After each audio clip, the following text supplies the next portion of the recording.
ఇప్పటికే నెల్లూరు జిల్లా రామాయపట్నం, శ్రీకాకుళం జిల్లా మూలపేట పోర్టు పనుల ప్రారంభం, శరవేగంగా నిర్మాణం. కాకినాడ గేట్వే పోర్టులో శరవేగంగా సాగుతున్న పనులు మచిలీపట్నం ప్రజల దశాబ్దాల కలను నెరవేరుస్తూ నేడు మచిలీపట్నం గ్రీన్ఫీల్డ్ పోర్టుకు గౌరవ ముఖ్యమంత్రి వర్యులు శ్రీ వైఎస్ జగన్మోహన్ రెడ్డి గారి అమృత హస్తాలతో భూమి పూజ చేసిన అనంతరం ఫోటో ఎగ్జిబిషన్ తిలకిస్తున్నారు గౌరవ ముఖ్యమంత్రి వర్యులు ప్రజాప్రతినిధులతో కలిసి.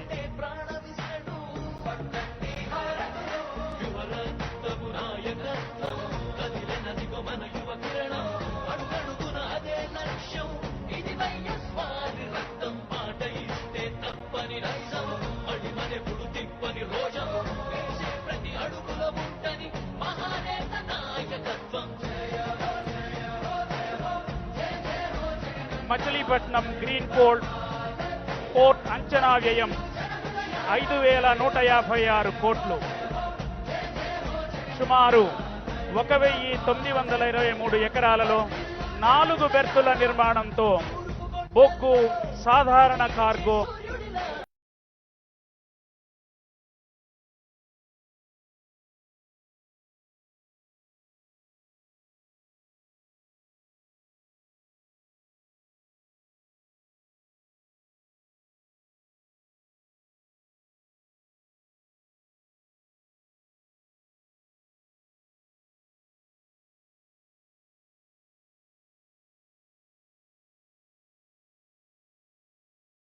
ప్రయోజనాల బెర్తులతో నాటి ముఖ్యమంత్రి వర్యులు వైఎస్ రాజశేఖర రెడ్డి గారు 2008లో చేశారు. ఏడాదికి 35 మిలియన్ టన్నుల ఎగుమతి దిగుమతి లక్ష్యంతో ప్రత్యక్ష పరోక్ష ఉపాధి 25,000 మందికి, ఆస్ట్రేలియా, ఇండోనేషియా తదితర దేశాలకు బొగ్గు ముఖ్యంగా ఎగుమతి దిగుమతి లక్ష్యంగా ముందుకెళ్తుంది ఈ పోర్ట్.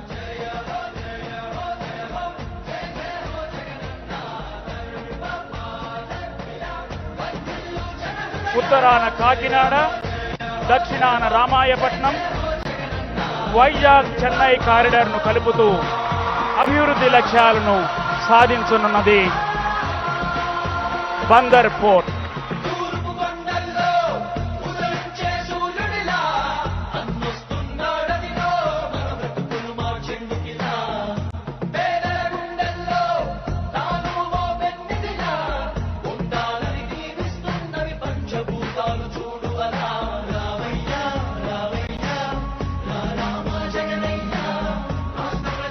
కృష్ణా జిల్లా రూపురేఖలు మార్చి సమగ్ర అభివృద్ధికి బాటలు వేసే విధంగా మచిలీపట్నంలో 5,156 కోట్ల వ్యయంతో చేపట్టిన మచిలీపట్నం పోర్టు పనులకు గౌరవ ముఖ్యమంత్రి శ్రీ వైఎస్ జగన్మోహన్ రెడ్డి గారి సువర్ణ హస్తాలతో భూమి పూజ జరిగిన సందర్భం ఇది.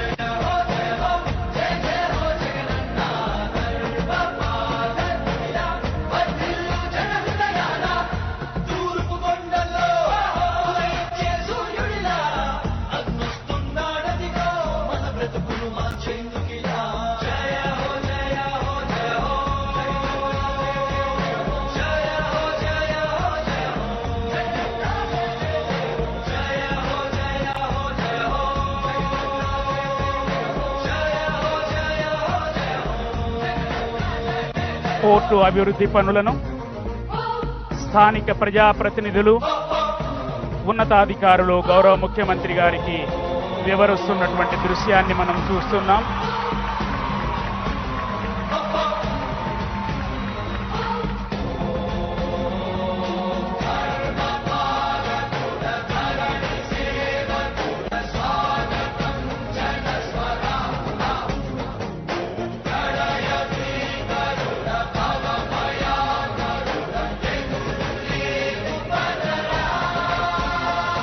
ఆంధ్రప్రదేశ్ ప్రభుత్వం ప్రతిష్టాత్మకంగా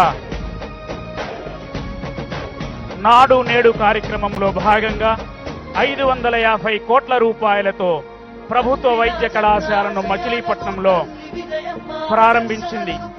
సుమారు 65 ఎకరాల విస్తీర్ణంలో 14 లక్షల చదరపు అడుగుల విస్తీర్ణంలో భవన నిర్మాణాన్ని కొనసాగిస్తూ ఉన్నది. నేషనల్ మెడికల్ మిషన్ అనుమతితో 150 MBBS అడ్మిషన్ల కేటాయింపు ప్రవేశార్హతలతో 2023-24 నుండి అర్హులకు ప్రవేశం కల్పించబడనున్నది.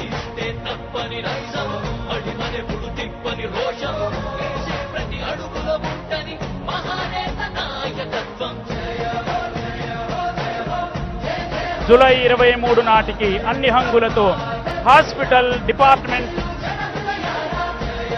అన్ని విభాగాలతో మన ప్రాంతంలో మణిహారంగా పేదలకు ఆపన్న హస్తంగా ఈ వైద్య కళాశాల రూపుదిద్దుకోనున్నది.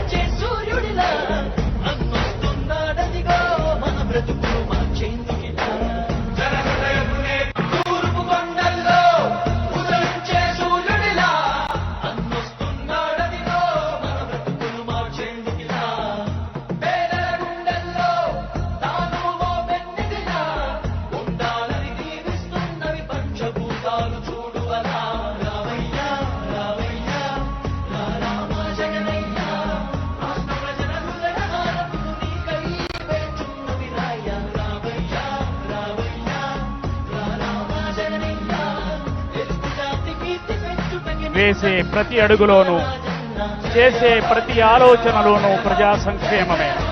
తెలుగునాట తూర్పు తలుపులు తెరచి తెలుగు వాగిళ్లలో మార్పు గాలులు పరచి శుభదిశగా రాష్ట్రాన్ని నడిపిస్తున్న నాయకుడు. జనం కోసం శ్రమిస్తూ సాహసంతో చరిస్తూ ప్రజా హృదయ దిక్సూచిగా ప్రజాస్వామ్య సామ్యవాద చక్రధారిగా నేను విన్నాను నేను ఉన్నాను అంటూ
ఆశయాలను తల్లి విజయమ్మ ఆదర్శాలను పులికి పుచ్చుకున్నోడు వచ్చనా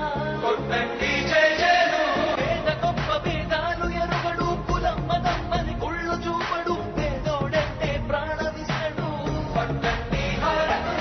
యువరక్తము నాయకత్వం కదిలినదిగో మన యువ కిరణం అడుగడుగున అదే లక్ష్యం ఇది వైఎస్వారి రక్తం మాట ఇస్తే తప్పని నైజం అడిమనెప్పుడు తిప్పని రోషం వేసే ప్రతి అడుగుల ఉంటని మహానేత నాయకత్వం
జన ప్రభంజనం ఆపకు యోధుడ నీ విజయపు పయనం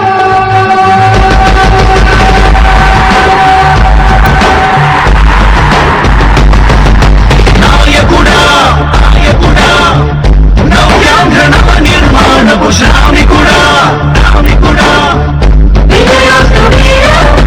పాలకుడా పాలకుడా జగమంత కొలిచే జనహిత సేవకుడా సేవకుడా శుభమస్తు ధర్మ నిర్మాణ స్థాపనకై పరితపిస్తున్న యోధా స్వార్థ బుద్ధి రాక్షస మూకలకు తెలియదులే నీ ప్రజా సంక్షేమమే పరమావధిగా, ప్రజాభిమానమే ఆస్తిగా, పేద ప్రజల అభ్యసన ధ్యేయంగా పనిచేస్తున్నటువంటి మన గౌరవ ముఖ్యమంత్రి వర్యులు దివంగత నేత వైఎస్ రాజశేఖర రెడ్డి గారి ప్రతిమకు పుష్పాంజలిని ఘటించడానికి ప్రజాప్రతినిధులతో సోదరీమణులతో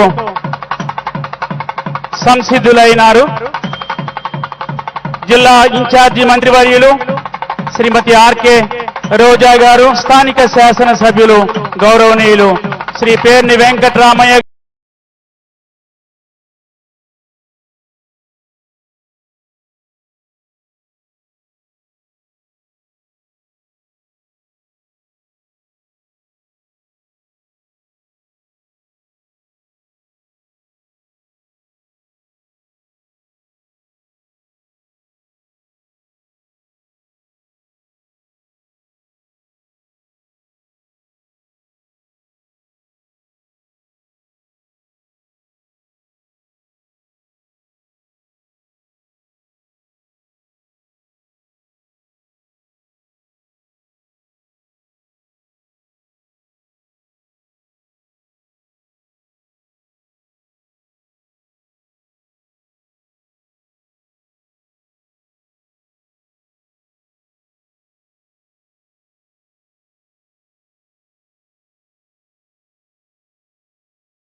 ప్రకాశనంతో ప్రకాశాన్ని వెలుగుని ఇచ్చారు.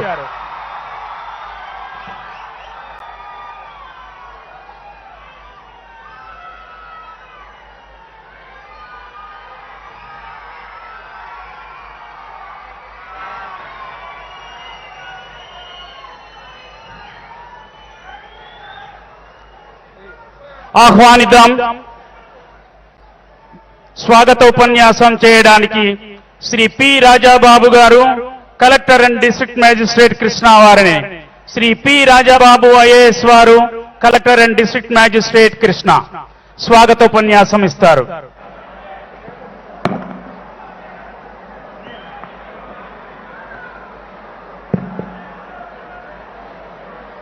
అందరికీ నమస్కారం. ఈరోజు మచిలీపట్నం పోర్టు నిర్మాణ పనుల ప్రారంభోత్సవ సభకు విచ్చేసిన మన గౌరవ ఆంధ్రప్రదేశ్ రాష్ట్ర ముఖ్యమంత్రి వర్యులు శ్రీ వైఎస్ జగన్మోహన్ రెడ్డి గారికి కృష్ణా జిల్లా ప్రజల తరపున, ప్రభుత్వ యంత్రాంగం తరపున హృదయపూర్వక నమస్కారాలతో స్వాగతం పలుకుతున్నాం. అదేవిధంగా ఈ సభకు విచ్చేసిన రాష్ట్ర మంత్రులు, పార్లమెంటు సభ్యులు, శాసన మండలి సభ్యులు, శాసనసభ్యులు, స్థానిక ప్రజాప్రతినిధులు, మీడియా మిత్రులు, కృష్ణా జిల్లా ప్రజలకు నా నమస్కారాలు తెలియజేసుకుంటున్నాను. కృష్ణా జిల్లా వాసుల దశాబ్దాల కాలం నాటి కల ఈ బందర్ పోర్టు. క్రీస్తు శకం 1వ శతాబ్దం నుండి బందర్ పోర్టుకు చాలా ఘన చరిత్ర ఉంది. ఆంధ్రను పాలించిన శాతవాహనుల కాలం నుండి గ్రీకు, రోమన్ దేశాలకు ఎగుమతులు దిగుమతులు జరుగుతున్నట్లు చరిత్ర చెబుతుంది. 16వ శతాబ్దంలోనే 2 లక్షల జనాభా కలిగి దేశంలోనే 3వ పెద్ద పురపాలక సంఘంగా వాణిజ్య వర్తక రంగంలో పేరు పొందిన నగరం మన మచిలీపట్నం. ఇంత వైభవంతో వెలుగొందిన మచిలీపట్నం కాలక్రమేణా ప్రాధాన్యత కోల్పోయింది. ఉపాధి అవకాశాలు లేక వలసలు పోవడం వల్ల దేశంలో జనాభా తగ్గుతున్న నగరాలలో మచిలీపట్నం ఒకటిగా పేర్కొనబడింది. తమరు ఈరోజు 5,156 కోట్ల రూపాయల వ్యయంతో ప్రారంభించిన ఈ పోర్టు వల్ల సుమారు 25,000 మందికి ప్రత్యక్షంగాను పరోక్షంగాను ఉపాధి కలుగుతుంది. అదేవిధంగా 422 కోట్ల రూపాయలతో నిర్మిస్తున్న ఫిషింగ్ హార్బర్ వల్ల 550 షిప్ బోట్లు బెర్తులు బోట్లకు బెర్తులు కల్పించబడ్డాయి. వీటితో వారికి మెరుగైన ఆదాయం లభిస్తుంది. అదేవిధంగా 550 కోట్లతో మెడికల్ కాలేజ్ పనులు దాదాపు పూర్తిగా వస్తున్నాయి. మీరు సంకల్పించిన ఈ మౌలిక సదుపాయాల వలన మచిలీపట్నం మళ్లీ పూర్వ వైభవాన్ని సంతరించుకుంటుంది. ఈ ప్రాంతంలో ఎన్నో అనుబంధ పరిశ్రమలు, పోర్టు ఆధారిత పరిశ్రమలు ఏర్పడి ఊహించని విధంగా మొత్తం కృష్ణా జిల్లా అభివృద్ధి చెందుతుంది. కృష్ణా జిల్లా ప్రజలు మరియు మరి ముఖ్యంగా మచిలీపట్నం ప్రజల చిరకాల స్వప్నమైన ఈ పోర్టు నిర్మాణాన్ని ప్రారంభించినందుకు మరియు ఇంతటి చారిత్రాత్మక ఘట్టంలో జిల్లా కలెక్టర్గా పాలు పంచుకునే సదవకాశాన్ని కలుగజేసినందుకు మరొకసారి నా తరపున, కృష్ణా జిల్లా ప్రజల తరపున దార్శనిక ముఖ్యమంత్రి శ్రీ వైఎస్ జగన్మోహన్ రెడ్డి గారికి కృతజ్ఞతలు తెలియజేసుకుంటూ సెలవు తీసుకుంటున్నాను. జై హింద్.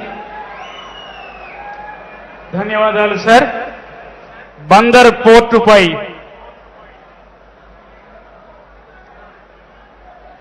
దృశ్య శ్రవణ లఘు చిత్ర ప్రదర్శనను ఇప్పుడు తిలకిద్దాం. తండ్రి యజ్ఞ సంకల్పం, తనయుడు సాకారం. ఇక నా నెక్స్ట్ ప్రోగ్రామ్ ఆ మచిలీపట్నం పోర్టుకు ఫౌండేషన్ స్టోన్ వేసేదాని కోసం నా నెక్స్ట్ ప్రోగ్రామ్. అవును, మచిలీపట్నం పోర్టుకు డాక్టర్ వైఎస్ రాజశేఖర రెడ్డి గారికి ఆయన తనయుడు జగన్మోహన్ రెడ్డి గారికి ఉన్న అనుబంధం 2 తరాల నాటిది. 1970ల వరకు యాంకర్ పోర్టుగా ఉండిన బందర్ పోర్టును తిరిగి వాడకంలోకి తెద్దామని నాడు నేడు ఎమ్మెల్యేగా ఉన్న పేర్ని వెంకటరామయ్య గారు నాటి సీఎం వైఎస్ఆర్ ను అడగగా, యాంకర్ పోర్టు కాదు, ఏకంగా డీప్ వాటర్ పోర్టుగా మారుద్దామని జలయజ్ఞ సూత్రధారి అయిన రాజన్న ఆనాడిచ్చిన మాట నేడు ఆయన తనయుడు జగనన్న నెరవేర్చడం యాదృచ్ఛికం మాత్రమే కాదు, ఆ కుటుంబానికి ఈ పోర్టుతో ఉన్న అనుబంధానికి ప్రతీక. 22 గ్రామాలు ఖాళీ చేసి 33,000 ఎకరాలిస్తేనే పోర్టు. ఇది గత ప్రభుత్వం వేసిన అడ్డుపుల్ల. మీ అందరికీ కూడా నేను హామీ ఇచ్చి చెప్తా ఉన్నాను, బందర్ పోర్టును కడతాం, వీళ్ళ మాత్రం కాదు. అదే నేటి ప్రభుత్వం.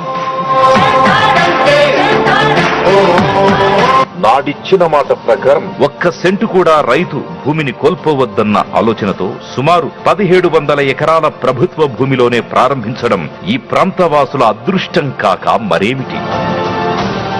ఇప్పటికే జిల్లా విభజనతో మచిలీపట్నం వాసుల ఆత్మగౌరవం నిలబెట్టిన జగనన్న ఫిషింగ్ హార్బర్ సైతం కేటాయించారు. వీటితో పాటు ఈ ప్రాంతవాసుల ఆరోగ్యదాయినిగా మెడికల్ కాలేజీ ఏర్పాటు, ఈ పోర్టు సిటీకి మరో సపోర్టు.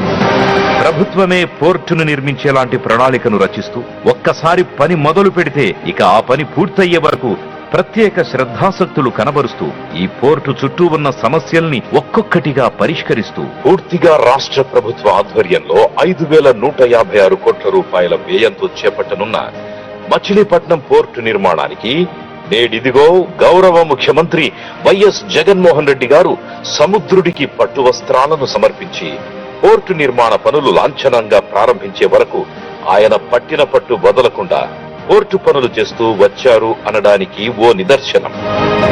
మచిలీపట్నంలో పోర్టు వస్తేనే నిజమైన అభివృద్ధి అనేది జరిగేది. అటువంటి పోర్టులు వస్తేనే బాగుపడే ప్రాంతాల అధ్యక్ష బాబనపాడు, మచిలీపట్నం, ప్రకాశం జిల్లాలోని రామాయపట్నం ఇటువంటి పోర్టులను తీసుకొని వచ్చి కట్టడానికి 15,000 కోట్ల రూపాయలు ఖర్చు అవుతుంది అని చెప్పి వేశారు అధ్యక్ష.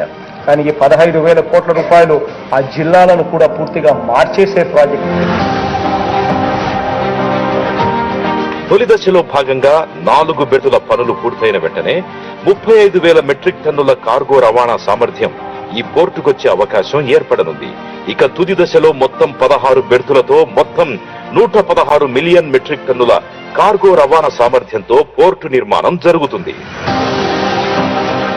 మచిలీపట్నం పోర్టు నిర్మాణపు పనులు 30 నెలల్లో పూర్తి చేసే విధంగా ఒప్పందం జరగడం ద్వారా వేలాదిగా ఉద్యోగ ఉపాధి అవకాశాలకు ఇక ద్వారాలు తెరుచుకున్నట్టే. ఇది ఏళ్ల నాటి కృష్ణా జిల్లా వాసుల స్వప్నం, తండ్రి రాజశేఖర్ రెడ్డి దృఢ సంకల్పం, తనయుడు జగన్మోహన్ రెడ్డి సాకారం. ప్రతి ప్రాంతం తన ప్రాంతమే అన్న దృక్పథం, ఎటు చూసినా సంక్షేమం, అభివృద్ధి అద్వితీయం. రాష్ట్ర సర్వతోముఖాభివృద్ధే జగనన్న ప్రభుత్వ లక్ష్యం.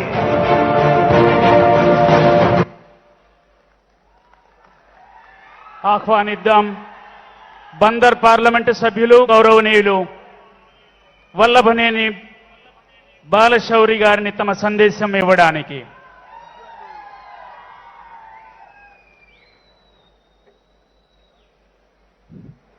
ఈ కార్యక్రమానికి ముఖ్య అతిథులు మన dynamic chief minister YS Jaganmohan Reddy గారు, వేదిక మీద ఉన్నటువంటి పెద్దలందరూ, ఈ పోర్టు పనులు ముఖ్యమంత్రి గారు ప్రారంభోత్సవం చేసి ఈ బహిరంగ సభకు విచ్చేసినటువంటి అనేక ప్రజానికానికి కూడా మొట్టమొదటిగా నా హృదయపూర్వక నమస్కారాలు.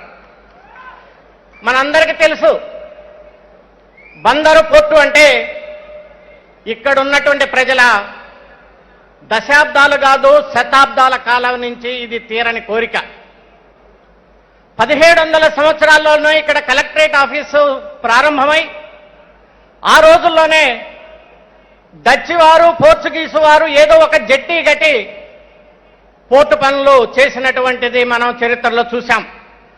కానీ ఈరోజు నిజమైనటువంటి పోర్టు తీసుకొచ్చినటువంటి ఘనత మన ప్రియతమ ముఖ్యమంత్రి వైఎస్ జగన్మోహన్ రెడ్డి గారిది అని చెప్పేసి సందర్భంగా మీకు మనవి చేస్తా ఉన్నాను. గత ప్రభుత్వంలో శిలాఫలకాలు వేశారు. దానికి ఫైనాన్షియల్ క్లియరెన్స్ లేదు, డబ్బులు లేవు, పర్యావరణ అనుమతులు లేవు. కానీ 4 రోజులు లేట్ అయినా చిత్తశుద్ధితోటి అన్ని అనుమతులు తీసుకొచ్చి మరి నిజాయితీగా ఈరోజు పోర్టు పనులు ప్రారంభించినట్టు వ్యక్తి మన ముఖ్యమంత్రి జగన్మోహన్ రెడ్డి గారు అని చెప్పేసి సందర్భంగా మీకు మనవి చేస్తా ఉన్నారు. మనందరికీ తెలుసు, చరిత్రలో ఎవరైనా సరే ఒక మంచి పనులు చేస్తే చరిత్ర ఎప్పుడు మర్చిపోదు. మనం ప్రకాశం బ్యారేజ్ చూసాం జిల్లాలో. ఆ రోజు కాటన్ దొరగారు పెట్టినటువంటి భిక్ష ఈ రోజు కూడా కృష్ణా డెల్టా రైతాంగం ఎప్పుడు కూడా మర్చిపోయినటువంటి విషయం.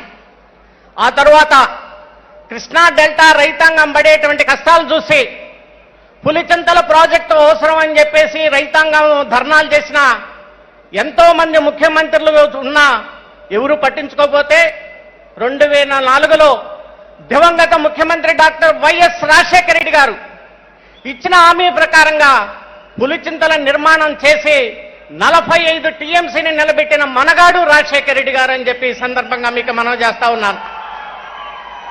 మరి అదేవిధంగా రాజశేఖర రెడ్డి గారు ఒక అడుగు ముందుకేస్తే మన ప్రియతమ ముఖ్యమంత్రి జగన్మోహన్ రెడ్డి గారు 3 అడుగులు ముందుకేసి మన రాష్ట్రంలో Machilipatnam port, Ramayanapatnam port, Bhavanapadu port 3 పోర్టులు నిర్మించి ఈ రోజు దాదాపు 1,00,000 మందికి ఇండైరెక్ట్ డైరెక్ట్ ఎంప్లాయ్మెంట్ వస్తుందంటే అది ముఖ్యమంత్రి గారు తీసుకున్నటువంటి నిర్ణయం అని చెప్పేసి కూడా ఈ సందర్భంగా మీకు మనవి చేస్తా ఉన్నాను.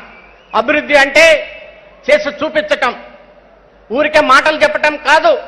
ఈరోజు ముఖ్యమంత్రి గారు 3 పోర్టుల ద్వారా ఈ రాష్ట్రంలో దాదాపు డైరెక్ట్ ఇండైరెక్ట్ దాదాపు 75,000 నుంచి 1,00,000 మందికి ఉద్యోగాలు వస్తాయనే విషయాన్ని ఈ సందర్భంగా మీ అందరికి కూడా మనవి చేస్తా ఉన్నాను. మనం విశాఖపట్నం చూసాం. విశాఖపట్నం డెవలప్ అయిందంటే అది బికాజ్ ఆఫ్ ఓన్లీ పోర్టు నుంచే. అదే రకంగా బొంబాయిని గురించి వింటాం. బొంబాయి డెవలప్ అయిందంటే అది పోర్టు నుంచే. మద్రాసు గురించి వింటాం, అది మద్రాసు డెవలప్ అయిందంటే అది పోర్టు నుంచే. ఈ రోజు జగన్మోహన్ రెడ్డి గారి యొక్క ఆశీస్సులతోటి మచిలీపట్నం కూడా ఈ భారతదేశ యొక్క చిత్రపటంలో ఒక మంచి పోర్టుగా చేరబోతా ఉందనేటువంటి విషయాన్ని కూడా ఈ సందర్భంగా మీకు మనవి చేస్తా ఉన్నాను. ఇక్కడ ఉన్నటువంటి పోర్టుకున్నటువంటి అనేకమైనటువంటి ల్యాండ్స్ ద్వారా దాదాపు 3,000 నుంచి 4,000 సాల్ట్ ల్యాండ్లు ఉన్నాయి. అవి కానీ ముఖ్యమంత్రి గారిని రిక్వెస్ట్ చేసేది ఇండస్ట్రీస్ గా డెవలప్ చేసినట్లయితే మరి తప్పకుండా అనేకమైనటువంటి యాన్సిలరీ యూనిట్, పోర్టుకు సంబంధించినటువంటి యాన్సిలరీ యూనిట్లు వస్తాయి. ఇక్కడ ఉన్నటువంటి స్థానికులకే మీరు తీసుకున్నటువంటి నిర్ణయం ద్వారా 75% స్థానికులకే ఉద్యోగాలు ఇవ్వాలనేటువంటి నిర్ణయం ద్వారా ఈ బందరు చుట్టుపక్కల ఉన్నటువంటి ప్రజానికానికి అందరికి కూడా బ్రహ్మాండంగా ఉద్యోగ అవకాశాలు వస్తాయని కూడా ఈ సందర్భంగా మీ అందరికి కూడా మనవి చేస్తా ఉన్నాను. మరి చివరిగా ముఖ్యమంత్రి గారిని రిక్వెస్ట్ చేసేది, ఒక పక్క సాగరమాల కనెక్టివిటీ రోడ్స్ వస్తూ ఉన్నాయి. పెడ నుంచి మచిలీపట్నానికి రైల్వే లైన్ కూడా ఈ పోర్ట్ అయ్యే లోప వస్తూ ఉంది. అదే రకంగా ఇప్పుడున్నటువంటి రహదారి 3 దారుల రహదారి నేషనల్ హైవే విజయవాడ నుంచి మచిలీపట్నానికి అది 4 రహదారులు కూడా రాబోతా ఉన్నాయి. ఇవి పూర్తయ్యేటప్పుడు కూడా తప్పకుండా మీరు తీసుకున్నట్టు నిర్ణయం ద్వారా రాబోతా ఉన్నాయి. ఇంకా ఒకటి మిగిలింది సార్, అది దివిసీమ ప్రజానికానికి చిరకాల కోరిక మచిలీపట్నం రేపల్లె రైల్వే లైన్ అనేది ఎప్పటి నుంచో ప్రజలు కోరుకున్నటువంటిది. ప్రజల స్పందన కూడా దాన్ని చూస్తే మీకు అర్థమవుతూ ఉంటుంది. గతంలో ముఖ్యమంత్రి గారితో నేను కూడా ఈ విషయాన్ని చర్చించాను, రిక్వెస్ట్ చేశాను. పిఎం గతిశక్తి అనేటువంటి స్కీమ్ ద్వారా ప్రాజెక్టులో దీన్ని కూడా పోర్టు ప్రాజెక్టులో ఇంక్లూడ్ చేసి ఈ దివిసీమ ప్రజల యొక్క కోరికని నెరవేర్చాలంటే మచిలీపట్నం నుంచి రేపల్లెకి లైన్ వేస్తే ఇప్పుడు పోర్టుకు కూడా అది చాలా బ్రహ్మాండమైనగా ఉపయోగపడుద్ది. ఎందుకంటే మచిలీపట్నం నుంచి విజయవాడ వెళ్ళి అటు మద్రాసు వెళ్ళాలంటే దాదాపు 55 కిలోమీటర్ల లాంగ్ అయింది. అదే మచిలీపట్నం నుంచి రేపల్లె నుంచి కానీ మనం కానీ చెన్నై పోయేటువంటి రూట్ వేస్తే అది రైల్వే వాళ్ళకి అదే దివిసీమ ప్రజానికానికి అందరికీ కూడా మరి ఉపయోగకరంగా ఉంటుందని చెప్పేసి పిఎం గతిశక్తి స్కీమ్ ద్వారా మీరు ప్రధానమంత్రి గారితో మాట్లాడి దీన్ని కూడా నెరవేర్చాలని చెప్పేసి దివిసీమ ప్రజానికం తరఫున పార్లమెంటు సభ్యుడిగా మిమ్మల్ని కోరుకుంటూ, మరి ఇంత బ్రహ్మాండమైనటువంటి జనాన్ని చూస్తూ ఉంటుంటే ముఖ్యమంత్రి గారు చేసేటువంటి అభివృద్ధి కార్యక్రమాల్లో మీరు పాలు పంచుకోవటం ఈరోజు నేను ఆ రోజు తెనాలి పార్లమెంటు సభ్యుడిగా ఉండే దివంగత ముఖ్యమంత్రి డాక్టర్ వైఎస్ రాజశేఖర రెడ్డి గారు పులిచింతల ప్రాజెక్టు ప్రారంభించినప్పుడు ఒక పెద్ద ప్రాజెక్టులో నేను కూడా భాగస్వామ్యనయ్యాను. అదే రకంగా ఈరోజు బందరు పార్లమెంటు సభ్యుడిగా ఉండి మరి మన ప్రియతమ ముఖ్యమంత్రి జగన్మోహన్ రెడ్డి గారితో ఈ పోర్టు విషయంలో కూడా భాగస్వామ్యం కావటం మరి ముఖ్యమంత్రి గారు ఇచ్చినటువంటి మరి అదృష్టంగా నేను భావిస్తూ ప్రజలందరికీ మరి ఒకసారి నా హృదయపూర్వక ధన్యవాదాలు తెలుసుకుంటున్నాను. Thank you. ధన్యవాదాలు సార్. మీ అవిరామ కృషికి మరోసారి ఈ ప్రాంతం ధన్యవాదాలు తెలియజేస్తూ ఉన్నది. గ్యాంగ్ వేలో నిలబడిన వారందరూ వెనక నిలబడిన వారికి ఇబ్బంది లేకుండా సైడ్ వేస్ లో సైడ్ గ్యాలరీలోకి వెళ్లి ఈ కార్యక్రమాన్ని ఆహ్వానిద్దాం. స్థానిక శాసనసభ్యులు ప్రియతమ శాసనసభ్యులు శ్రీ పేర్ని వెంకటరామయ్య గారిని తమ సందేశం ఇవ్వడానికి.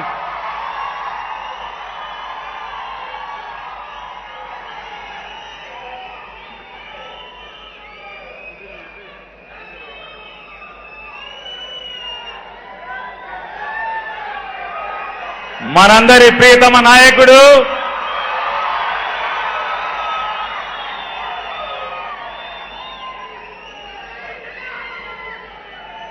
బెజవాడ క్రీనీడలో గతమెంతో ఘనమైన బందరు చరిత్ర, బెజవాడ క్రీనీడలో మసకబారిపోయినటువంటి మచిలీపట్నం భవిష్యత్తు వర్తమానం అయితే లేదు. బందరు చరిత్ర తిరగరాద్దాం.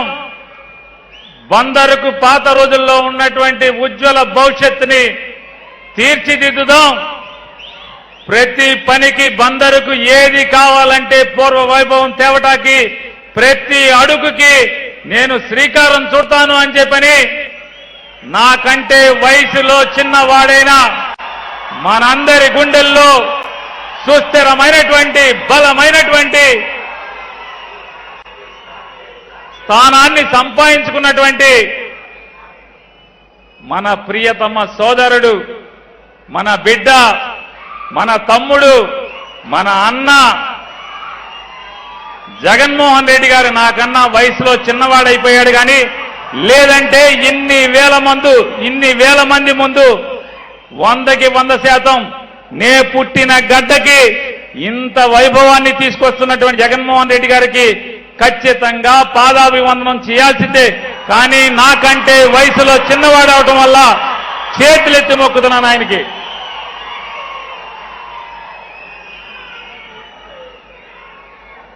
జగన్ గారు నవ్వుతున్నాడు. నేనేమన్నా అబద్ధాలు చెప్తున్నానా? నేనేమన్నా సొల్లు కబుర్లు చెప్తున్నానా? జగన్ గారి దగ్గర ఏమన్నా మార్కులు కొట్టేటానికి మాట్లాడుతున్నానా? బందరికి మేలు చేస్తానికి వచ్చాడో రాలేదు ఆయన?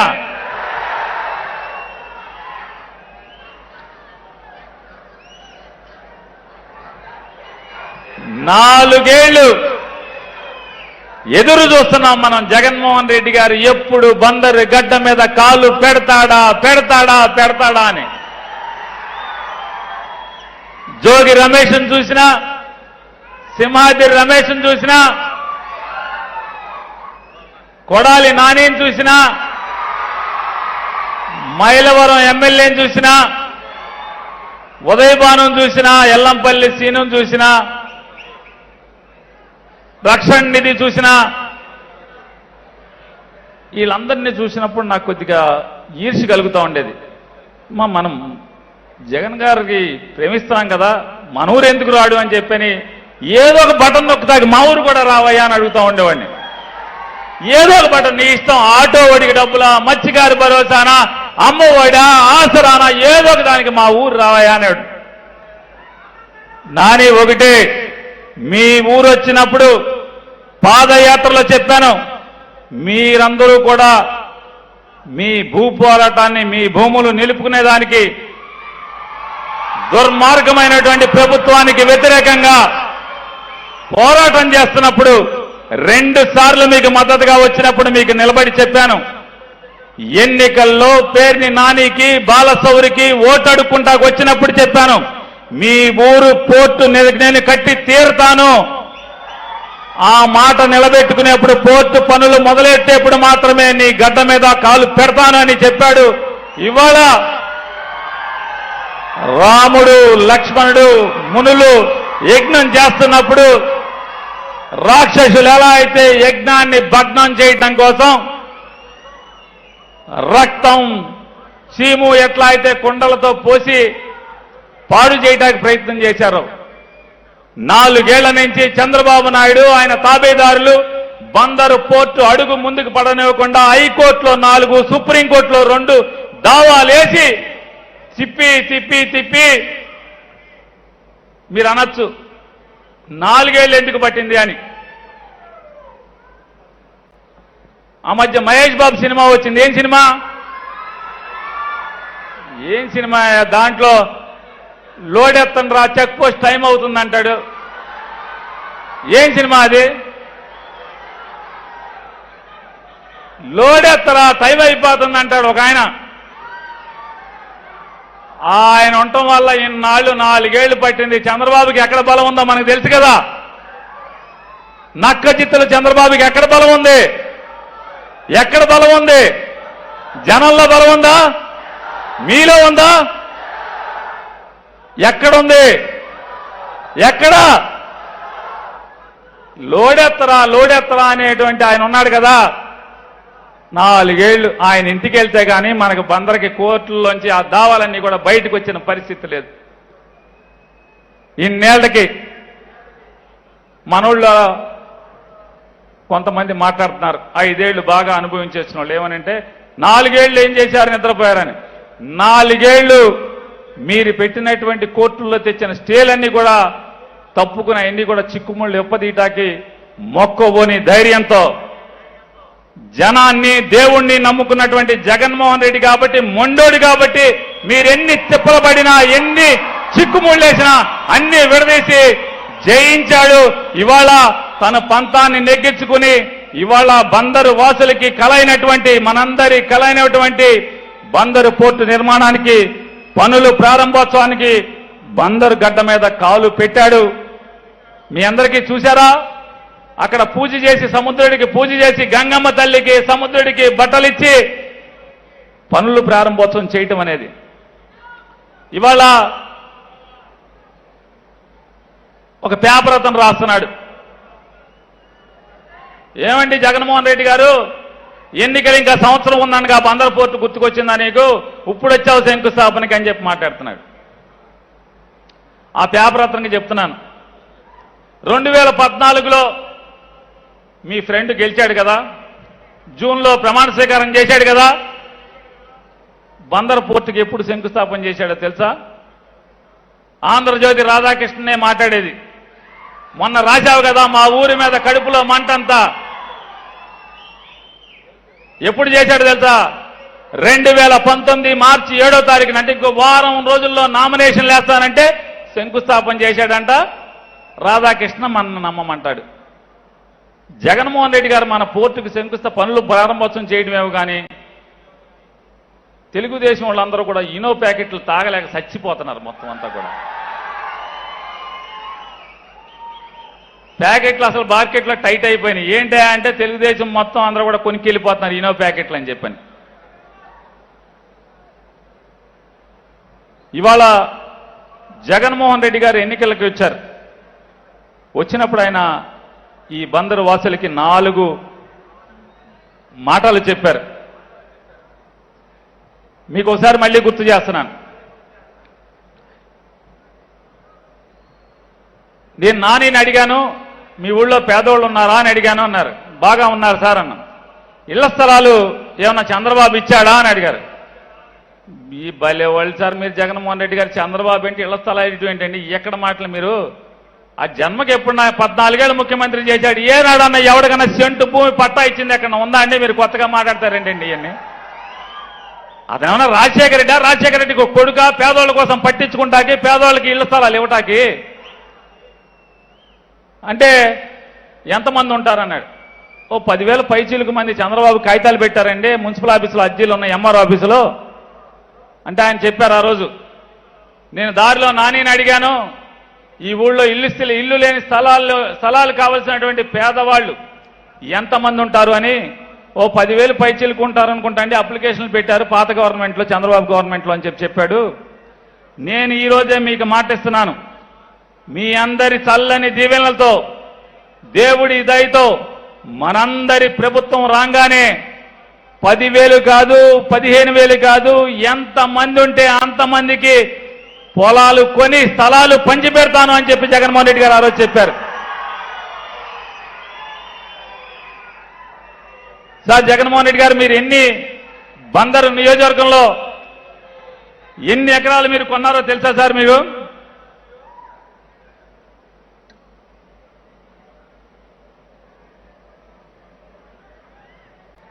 సుమారుగా 450 ఎకరాలు ఈ నియోజకవర్గంలో భూమి కొనుగోలు చేసి 5,750 మందికి 34 పంచాయతీల్లో దాదాపుగా 34, ఇంకొక 3 పంచాయతీలు 4 పంచాయతీల్లో జగనన్న ఫస్ట్ ఫేజ్లో ఇళ్ల స్థలాలు ఇవ్వాల్సి ఉంది.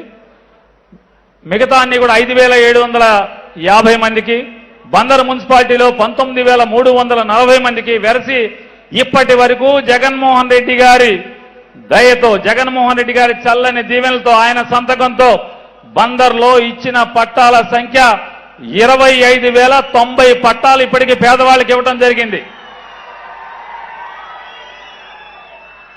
సాధారణంగా ఎవడైనా రాజకీయ నాయకుడు కొన్ని ఇళ్ల స్థలాలు ఇచ్చి పేరు పెట్టుకుంటారు. పేరు నాని గడి పట్టాలు ఇస్తే పేరు నాని నగరం, పేరు నాని కాలనీ అని. అంటే ఒక 10 ఇళ్ళో 50 ఇళ్ళో 100 ఇళ్ళో. అయ్యా జగన్మోహన్ రెడ్డి గారు, మీ బలం లేకపోతే మీరు చేసినటువంటి మేళ్లు మీకే తెలియట్లా. మా ఊళ్ళో కాలనీలు కాదు, ఒక ఊరే నిర్మాణం చేయబోతున్నారు మీరు. ఒకే ఒక సింగిల్ లేఅవుట్ 326 ఎకరాల 40 సెంట్లు సింగిల్ లేఅవుట్ 15,751 పట్టాల్ని కరగ్రహారం అనే గ్రామంలో బందరు చుట్టూ, బందరు ఆనుకుని, మున్సిపాలిటీని ఆనుకుని 326 ఎకరాలు సింగిల్ లేఅవుట్ ఇచ్చారు జగన్ గారు. అంటే బందర్కి పోటీగా మరొక ఊరు నిర్మాణం 15,751 ఇళ్ళు వస్తున్నాయి అంటే మరొక ఊరు నిర్మాణం చేయబోతున్నారు. నువ్వు చెప్పినా తగ్గేది లేదు, నేను ఆపను. 4 ఏళ్ల తర్వాత జగన్ గారు వచ్చారు, నువ్వు గోకినా నువ్వు లాగినా నేను మాత్రం ఆపేది లేదు మీటింగ్. అందుకే రిటైర్ అయిపోతున్నాను కూడా.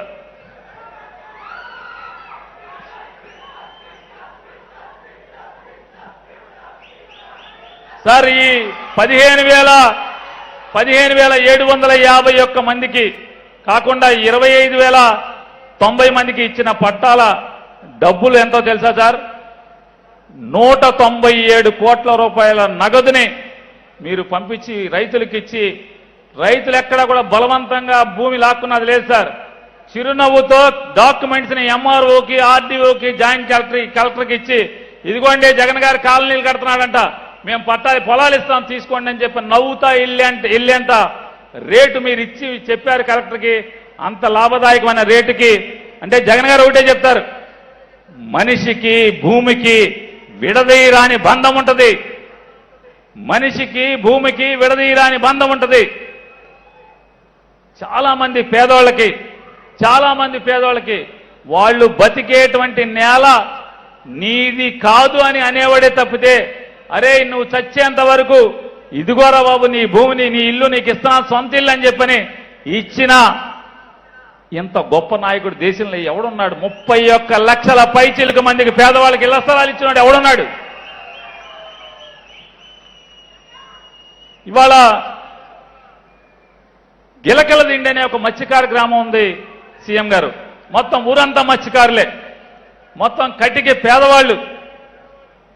ఆ ఊరు దాదాపుగా పుట్టి కొన్ని వందల సంవత్సరాలైంది. ఇంతవరకు ఒక రాజకీయ నాయకుడు ముఖ్యమంత్రి ఆ ఊళ్ళో నిరుపేదలకి పట్టా ఇచ్చినటువంటి ముఖ్యమంత్రి ఇంతవరకు ఎవరు లేడు, మీ నాన్నగారితో సహా ఎవరూ లేడు. ఇవాళ జగన్మోహన్ రెడ్డి గారు 1050 మందికి ఆ గడ్డ మీద పట్టాలు ఇచ్చారు. గిలకల దీంట్లో ఆ ఊరు నానుకునే వాళ్ళందరూ కూడా సముద్రంలోకి వేటాడుకు బతికే వాళ్ళందరూ కూడా వాళ్ళ జీవన భృతి పోకుండా ఉండటం కోసం 1000 మందికి చరిత్రలో మొదటిసారి, ఆ ఊరు చరిత్రలో మొదటిసారి పట్టా ఇచ్చిన మొగోడు ఎవడన్నా అంటే జగన్మోహన్ రెడ్డి గారు. ఇది ఇళ్ల స్థలాల చరిత్ర ఆయన చెప్పాడు ఆ రోజు. కానీ చెప్పని మాట ఒకటి ఉంది. ఆ రోజు మనకేం చెప్పలేదు ఆయన, కానీ అడగంగానే మెడికల్ కాలేజీ ఇచ్చాడు. ఏం చేయాలి ఇతనికి? మనందరం ఏం చేయాలి? బందరోళ్ళం చచ్చేంత వరకు గుండెల్లో ఆయనకి స్థానం ఇవ్వాలా అక్కర్లేదా?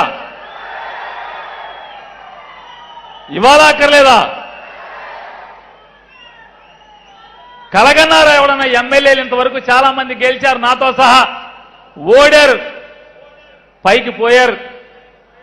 ఎవరన్నా మెడికల్ కాలేజీ బందర్లో వస్తుందని ఎవడన్నా మనం ఊహించామా? అరే జగన్మోహన్ రెడ్డి గారిని ఇట్ట అడగటం ఏంటి, అట్ట ఇచ్చేయటం ఏంటి, 2011లో మంజూరు చేయటం ఏంటి, 2021లో మంజూరు చేయటం ఏంటి, 2022లో శంకుస్థాపన చేయటం ఏంటి, 23లో మెడికల్ కాలేజీకి స్టూడెంట్లు వచ్చేయటం ఏంటి? ఇదంతా నాకే కలగా ఉంది. నేను ఎమ్మెల్యేగా ఉన్న ఆయనతో పాటు నాకే కలగా ఉంది. అది మెడికల్ కాలేజీ ఎప్పుడు ఇచ్చాడు, ఎప్పుడు కట్టాడు? అప్పుడే నా పదవీ కాలం ఉండంగానే అక్కడ మెడికల్ కాలేజీ స్టూడెంట్స్ రావటం. నీ కాళ్ళకు నమస్కారం అయ్యా జగన్మోహన్ రెడ్డి గారు, ఇక అంతకు మించి మేమేం చేయలేం అసలు. ఆ మెడికల్ కాలేజీ కూడా ఏమీ ఊరికే రాలా. సుమారుగా 550 కోట్ల రూపాయలతో 550 కోట్ల రూపాయలతో మెడికల్ కాలేజీ మంజూరు చేసి శాంక్షన్ చేయటమే కాకుండా సుమారుగా 64 ఎకరాల్లో ఆ కాలేజీని తీర్చిదిద్దుతున్నటువంటి పరిస్థితి. అలాగే ఎన్నికల్లో కూడా మరొక మాట, గోల్డ్ కవరింగ్ సంఘం వాళ్ళందరూ కలిసి పాదయాత్రలో ఆయన బస్సులో విశ్రాంతి తీసుకుంటుంటే గోల్డ్ కవరింగ్ పరిశ్రమలో ఉన్న వాళ్ళందరూ కూడా, గోల్డ్ ప్రిన్స్ నరసింహారావు పేర్లు చెప్తున్నాను నేను, ఎవరెవరు వచ్చారు, సాధు గాంధీ గారు, ఇట్లా అనేక మంది, సిలార్ దాదా గారు, దాదా గోల్డ్, దాదా బ్యాంగిల్స్, అలాగే నోకల్ సురేష్, మళ్ళా ఉమా గారు, ఇట్లాంటి చాలా మంది పెద్దల బందర్లో ఉన్నటువంటి పెద్ద పెద్ద కంపెనీల వాళ్ళందరూ కూడా వచ్చారు. వచ్చి జగన్మోహన్ రెడ్డి గారు ఏంటంటే, సార్ గోల్డ్ కవరింగ్ పరిశ్రమ సార్, అవును మీ ఊరు బాగా రోల్డ్ గోల్డ్కి ఫేమస్ కదా అంటే, సార్ ఇక్కడ జీవన భృతిది అంటే వాళ్ళ నోటితో వాళ్ళు చెప్పారు, సుమారుగా 40 నుంచి 50 వేల మంది ఇళ్ల దగ్గర పనిచేసుకు బతుకుతారు సార్ రోల్డ్ గోల్డ్ మీద అని చెప్పారు. ఏం కావాలి మీకు అన్నారు. సార్ మీ నాన్నగారు ఉన్నప్పుడు కరెంటు ఛార్జీలు 3 రూపాయలు 75 పైసలు యూనిట్కి ఇచ్చేవాళ్ళు సార్, చంద్రబాబు వచ్చి ఇప్పుడు 9 రూపాయలు చేశాడు సార్, 7 రూపాయలు 7 రూపాయల 65 పైసలు ప్లస్ ట్యాక్సులు అయ్యి కలిపి 9 రూపాయలు చిల్లర వచ్చిందండి. నీకు దయ ఉంటే నువ్వు గెలుస్తావు తప్పకుండా, పాదయాత్ర అయిన తర్వాత మాకు అది 3.75కి చేయమని చెప్పారు. పాదయాత్రలో వాళ్ళు అడిగిన దాన్ని ఆ రోజు చెప్పారు. మళ్ళీ ఎలక్షన్లో ఓటు అడుగుతాకొచ్చినప్పుడు కూడా మళ్ళీ చెప్పారు. మనందరి ప్రభుత్వంలో, రాబోయేటువంటి మనందరి ప్రభుత్వంలో గోల్డ్ కవరింగ్ పరిశ్రమ బందర్లో ఉన్నటువంటి దాదాపుగా 2 లక్షల మంది జనాభాలో 40 నుంచి 50 వేల మంది దాని మీద బతుకుతారని చెప్తున్నారు. కాబట్టి ఇది బందరుకి ఆయువు పట్టు, కాబట్టి మీ ఊరికి బ్రాండ్, కాబట్టి ఖచ్చితంగా మన ప్రభుత్వం రాగానే చేస్తానన్నారు. 2019 మే 30వ తారీఖున ఆయన ప్రమాణ స్వీకారం చేస్తే డిసెంబర్లో ₹3.75 కరెంటు ఛార్జీలు తగ్గించి ఇప్పటి వరకు ఒక్కసారి ఏ గోల్డ్ కవరింగ్ పరిశ్రమ అడగండి, జగన్ గారు చెప్పాడంటే చేస్తాడంటే నా కాదా అనేది ఏ గోల్డ్ కవరింగ్ అయినా అడగండి. ఓటే ఇచ్చి మనకు ఓటే అయిపోవచ్చు. ఏ గోల్డ్ కవరింగ్ కూడా అడగండి, ఖచ్చితంగా ఆ పరిశ్రమ వాడిని అవునా కాదా, జగన్మోహన్ రెడ్డి చెప్పాడంటే చేస్తాడంటే కాదా అవునా. వెళ్ళిపోతున్నా సార్, తప్పదు. ఆయన జగన్ గారిని తొందరగా ఆయన మాట్లాడించాలి. ఎండ వస్తుంది, వడగాల్పు వస్తుంది, ప్రజలు ఇబ్బంది పడకూడదని జగన్మోహన్ రెడ్డి గారు బాధపడుతున్నాడు. నువ్వు దిగిపోరా బాబు, నువ్వు తప్పి ఆయన వస్తాడని చెప్తున్నాడు. తప్పదు. ఇక మా లాస్ట్ మళ్ళీ జగన్మోహన్ రెడ్డి గారితో నేను కలిసి మీటింగ్ ఉంటుందో ఉండదో నాకే తెలియదు, కాబట్టి తప్పదు. ఇక ఆయన బాధ భరించాల్సిందే నన్ను. అలాగే ఆయన ఆ మీటింగ్లో కూడా చెప్పారు, మంచిళ్ళు కావాలంటే మంచిళ్ళు ఇవ్వకపోతాం ఏంటన్నాడు. జగన్మోహన్ రెడ్డి గారు మాట చెప్పారు. మన ప్రభుత్వం రాగానే జూన్ జూలై మాసంలోనే ప్రతిరోజు 50,000 లీటర్లు గోల్డ్ కవరింగ్ పరిశ్రమకి మచిలీపట్నం నుంచి మున్సిపాలిటీ నుంచి కూడా ఇవ్వటం జరిగిందని చెప్పినది జగన్మోహన్ రెడ్డి ప్రభుత్వం చెప్పిందంటే చేస్తుందంతే అనేది మీ అందరికీ చెప్తూ, అలాగే జిల్లా మన బందరు బాగుపడాలంటే జిల్లా విభజన ఒకటే ఏకైక మార్గం అని మాతో మాట్లాడేవాళ్ళు ఆయన. ఆ మాట ప్రకారం బందర్ని బాగు చేయడం కోసం, బందరు వైభవాన్ని తీసుకురావడం కోసం సార్ మేము చెప్తే జగన్మోహన్ రెడ్డి గారు మీకు అతిశయోక్తిగా ఉంటుంది, రఘురామ్ లాంటి వాళ్ళకి బాధగా ఉంటుంది, కానీ ఎందుకంటే వాళ్ళు పెదవాడవాళ్ళు కాబట్టి. మా ఊళ్ళో కలెక్టర్ ఆఫీసు కానీ మిగతా జిల్లా ఆఫీసులన్నీ ఒక్కొక్క ఆఫీసు మాయమవుతూ వచ్చినాయి సార్. ఏంటయ్యా నువ్వు మరీ చోద్యం చెబుతావు, ఆఫీసులు మాయమవుతాం అంటే అవును సార్ మా దగ్గర మాయమైపోయి బెదవాళ్ళలో తెరుచుకున్నాయి సార్ మొత్తం అన్ని. మీరు ముఖ్యమంత్రిగా అయ్యి మా జిల్లాని విడగొట్టి మచిలీపట్నానికి ప్రత్యేకంగా కృష్ణా జిల్లా ఏర్పాటు చేసేంత వరకు కూడా మా జిల్లాలో పాత కలెక్టర్ ఆఫీస్ తప్పితే ఒక్క ఆఫీసు లేదు సార్. అన్ని మాయమైపోయి అన్ని బెదవాళ్ళలో ఉన్నాయి సార్. ఆఖరికి మీటింగులు కూడా బెదవాళ్ళలోనే జరిగాయి సార్. సోమవారం మాత్రం కలెక్టర్ గారు వచ్చి మొక్కుబడిగా 1 గంట 2 గంటలు కూర్చుని వెళ్ళేవాడు. మిగతా రోజులన్నీ కూడా కలెక్టర్ ఆఫీస్ అంతా గబ్బిలాలు తిరుగుతూ ఉండేవి సార్. ఆ స్థితి నుంచి ఇవాళ జిల్లాలోని ప్రతి ఆఫీసరు కూడా మొత్తం అంతా కూడా పొద్దున్న నుంచి సాయంత్రం దాకా మీ పుణ్యమాని బందర్లో ఉంటున్నారు. Collector office కలకల్లాడుతుంది. గబ్బిలాలు తిరిగిన ఆఫీసులో ఇవాళ అన్ని కూడా పచ్చగా జనం తిరుగుతూ నిండుగా కనపడుతుంది సార్ మీ పుణ్యం వల్ల.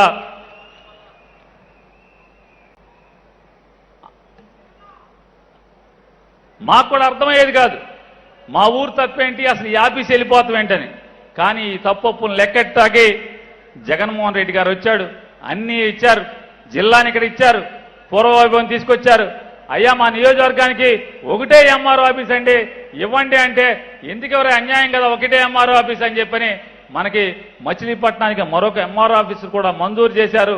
రేపో మాపో అది ఆ ఊళ్ళన్నిటికీ కలిపి అంటే దక్షిణాన్న ఊళ్ళకి మున్సిపాలిటీలో 50 సచివాలయాలకి మరొక ఎంఆర్ఓ ఆఫీసుని మంజూరు చేశారు. రేపో మాపో కలెక్టర్ గారు దాన్ని తెరుస్తారని చెప్పని, తద్వారా మీకు సేవలు మరింత చేరువవుతాయని చెప్పని 2వ ఎంఆర్ఓ ఆఫీసు తెరవటం వల్ల అని చెప్తూ, ఇక చివరిగా పోర్టు.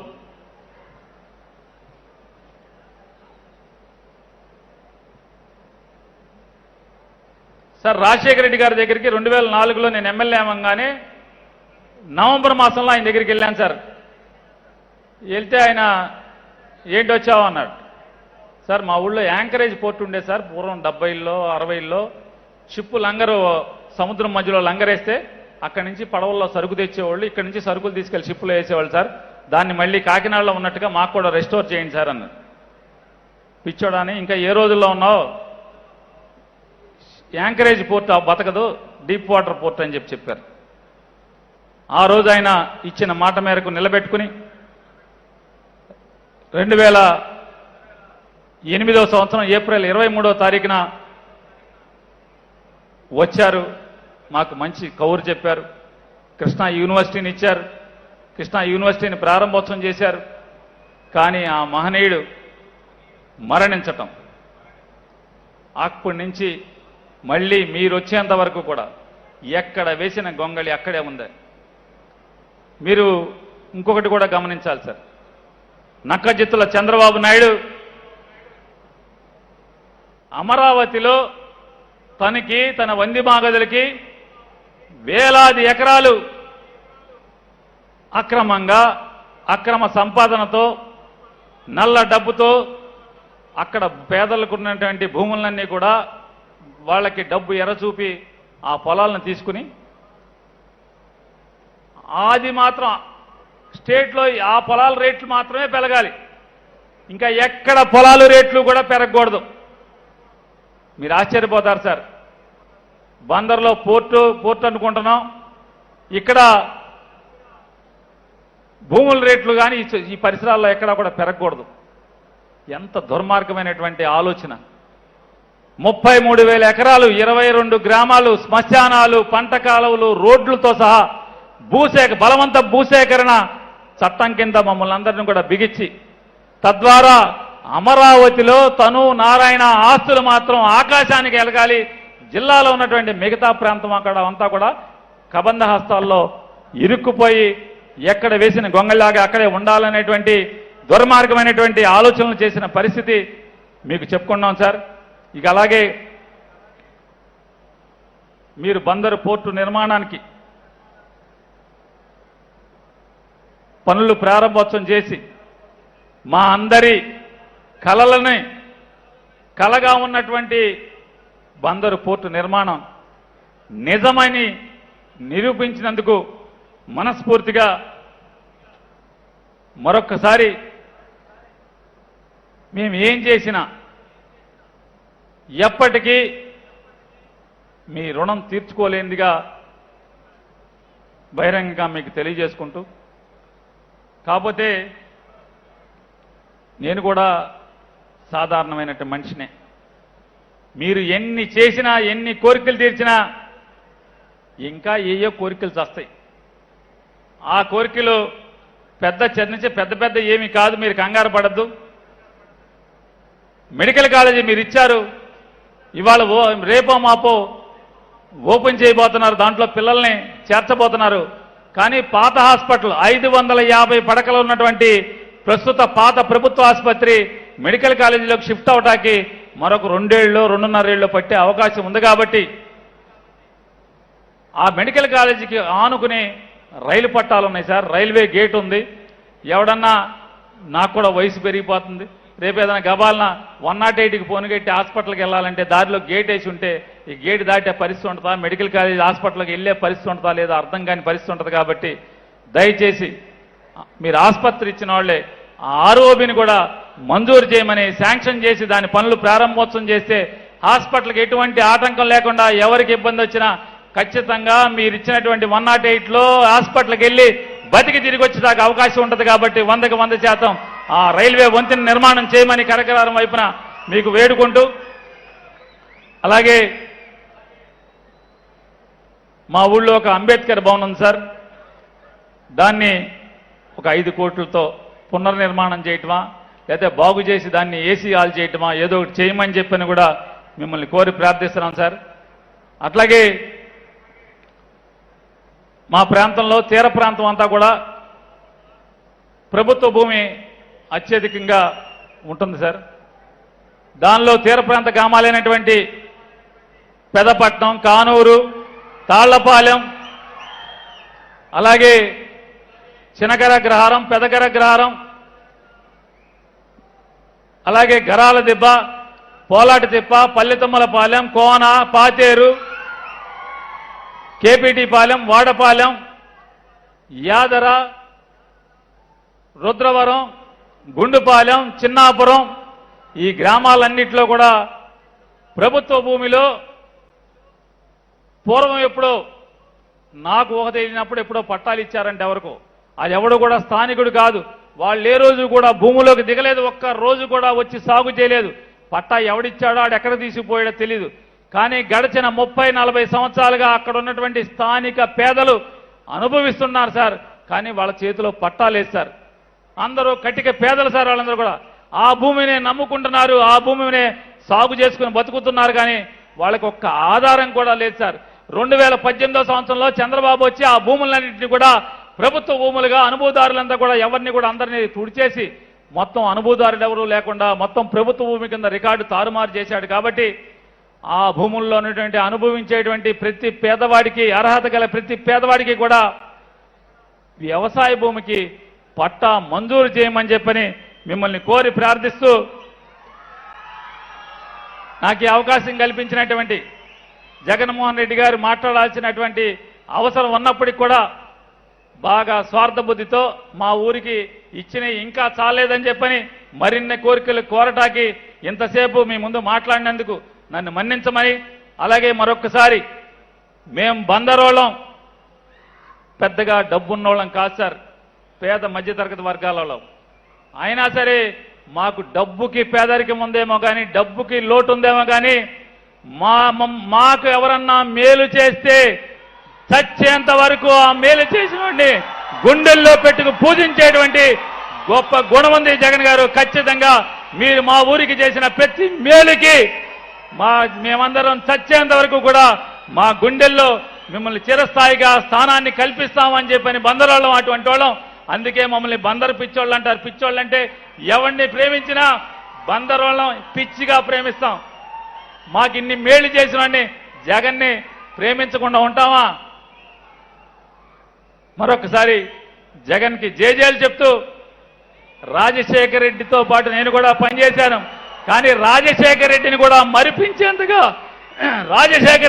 మరిపించేంతగా నేను ఓట్లు అడుక్కునేప్పుడు ఏదో అనుకున్నాను. మా నాన్న ఒక అడుగు వేస్తే నువ్వు 2 అడుగులు వేస్తానంటే ఈయన బొస్సుగారు ఆయనలాగా ఎక్కడ చేస్తాలే అనుకున్నా.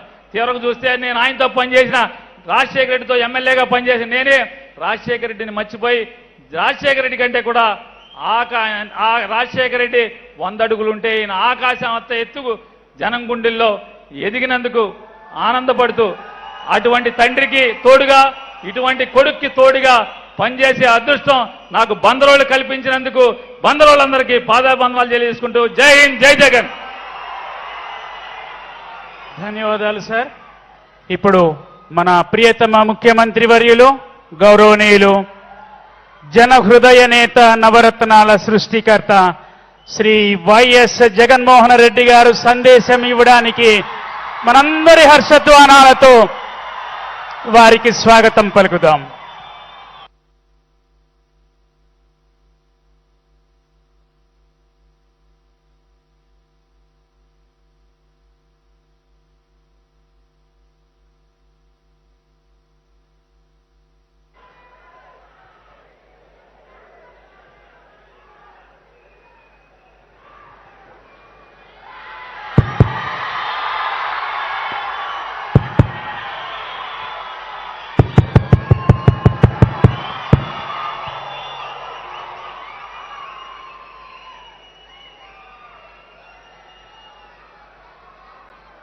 ఈరోజు మీ అందరి చిరునవ్వుల మధ్య, మీ అందరి చిక్కటి ఆప్యాయతల మధ్య మీ బిడ్డ, మీ అన్న, మీ తమ్ముడికి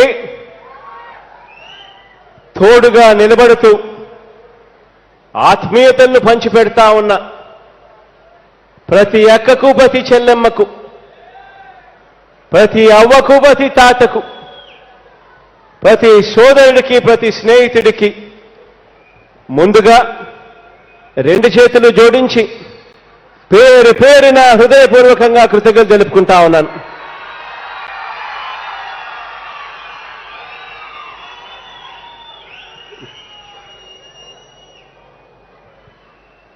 దేవుడి దయతో ఈరోజు మరో మంచి కార్యక్రమం మీ అందరి చల్లని ఆశీస్సులతో జరుగుతా ఉంది. బందరు పోర్ట్ అన్నది ఒక చిరకాల స్వప్నం. మనందరికీ కూడా కనిపిస్తా ఉంది. ఒకవైపున ఇక్కడే సముద్రం కనిపిస్తుంది, మరోవైపున మహానగరం. అయినా కూడా బందరుతో సముద్ర వర్తకానికి 100 సంవత్సరాల చరిత్ర ఉన్నా కూడా ఇక్కడ ఒక పోర్టు నిర్మాణం జరగాలి. ఇక్కడ పోర్టు నిర్మాణం జరిగితే బందరు కూడా ఏ ముంబై మాదిరిగానో ఏ చెన్నై మాదిరిగానో ఒక మహానగరంగా ఎదుగుతుంది అన్న సంగతి తెలిసి ఉన్నా కూడా అది ఒక నెరవేరని కలగానే మిగిలిపోయి ఉండేది. ఇప్పుడు ఆ పరిస్థితిని పూర్తిగా మారుస్తూ మనందరి ప్రభుత్వం, మీ బిడ్డ ప్రభుత్వం ఈరోజు అన్ని కోర్టు కేసులను అధిగమించి భూసేకరణ కూడా పూర్తి చేసి అన్ని అనుమతులను తీసుకువచ్చి ఫైనాన్షియల్ క్లోజర్ను కూడా పూర్తి చేసి టెండర్ల ప్రక్రియను ముగించి పోర్టు నిర్మాణ పనులని ఈరోజు దేవుడి దయతో మీ అందరి చల్లని ఆశీస్సులతో ఈరోజు ప్రారంభించాం. కాసేపటి కిందట ఇక్కడికి రాక మునుపు దాదాపుగా 5,156 కోట్ల రూపాయలతో 4 బెర్తులు ఇక్కడే ఈ పోర్టులో రానున్నాయి. వాటి సామర్థ్యం దాదాపుగా 35 మిలియన్ టన్నుల కెపాసిటీతో ఈ పోర్టు స్టార్ట్ అవుతుంది. ట్రాఫిక్ పెరిగే కొద్దీ ఇదే పోర్టులో బర్తులు పెంచుకుంటూ 116 మిలియన్ టన్నుల కెపాసిటీ వరకు కూడా దీన్ని విస్తరించుకుంటూ పోవచ్చు. ద్రోహం చేశాడు. ఈరోజు పోర్టు నిర్మాణానికి 1700 ఎకరాల ప్రభుత్వ భూములను కేటాయింపు చేశాం. పోర్టుకు సంబంధించి రైలు మార్గానికి, రోడ్డు మార్గానికి, వీటికి సంబంధించిన కేవలం మరో 240 ఎకరాలు మాత్రమే భూసేకరణ జరిగే కార్యక్రమం జరిగింది. దీనికి సంబంధించి కూడా నేను నానికి చెప్పా, ప్రతి రైతు ముఖంలోనూ చిరునవ్వే చూడాలి, వారిని సంతోషపెట్టే ఈ భూములు తీసుకోండి అని చెప్పడం జరిగింది. ఈరోజు నేను సంతోషంగా చెప్తా ఉన్నాను, రైతులందరి సంతోషం మధ్య మనస్ఫూర్తిగా వాళ్ళు ఇచ్చిన 240 ఎకరాలతో అవి తీసుకొని ఈరోజు ఒక మంచి పోర్టు ఈరోజు నిర్మాణంలోకి వస్తూ ఉంది. ఈరోజు ఇక్కడే రాబోయే రోజుల్లో పోర్టు అవడం వల్ల పోర్టు ఆధారిత పరిశ్రమలు కూడా వస్తాయి. దాదాపుగా ఇక్కడే గవర్నమెంట్ భూములు ఇంకా చాలా ఉన్నాయి. ఆ గవర్నమెంట్ భూముల్లో 4,000 ఎకరాలను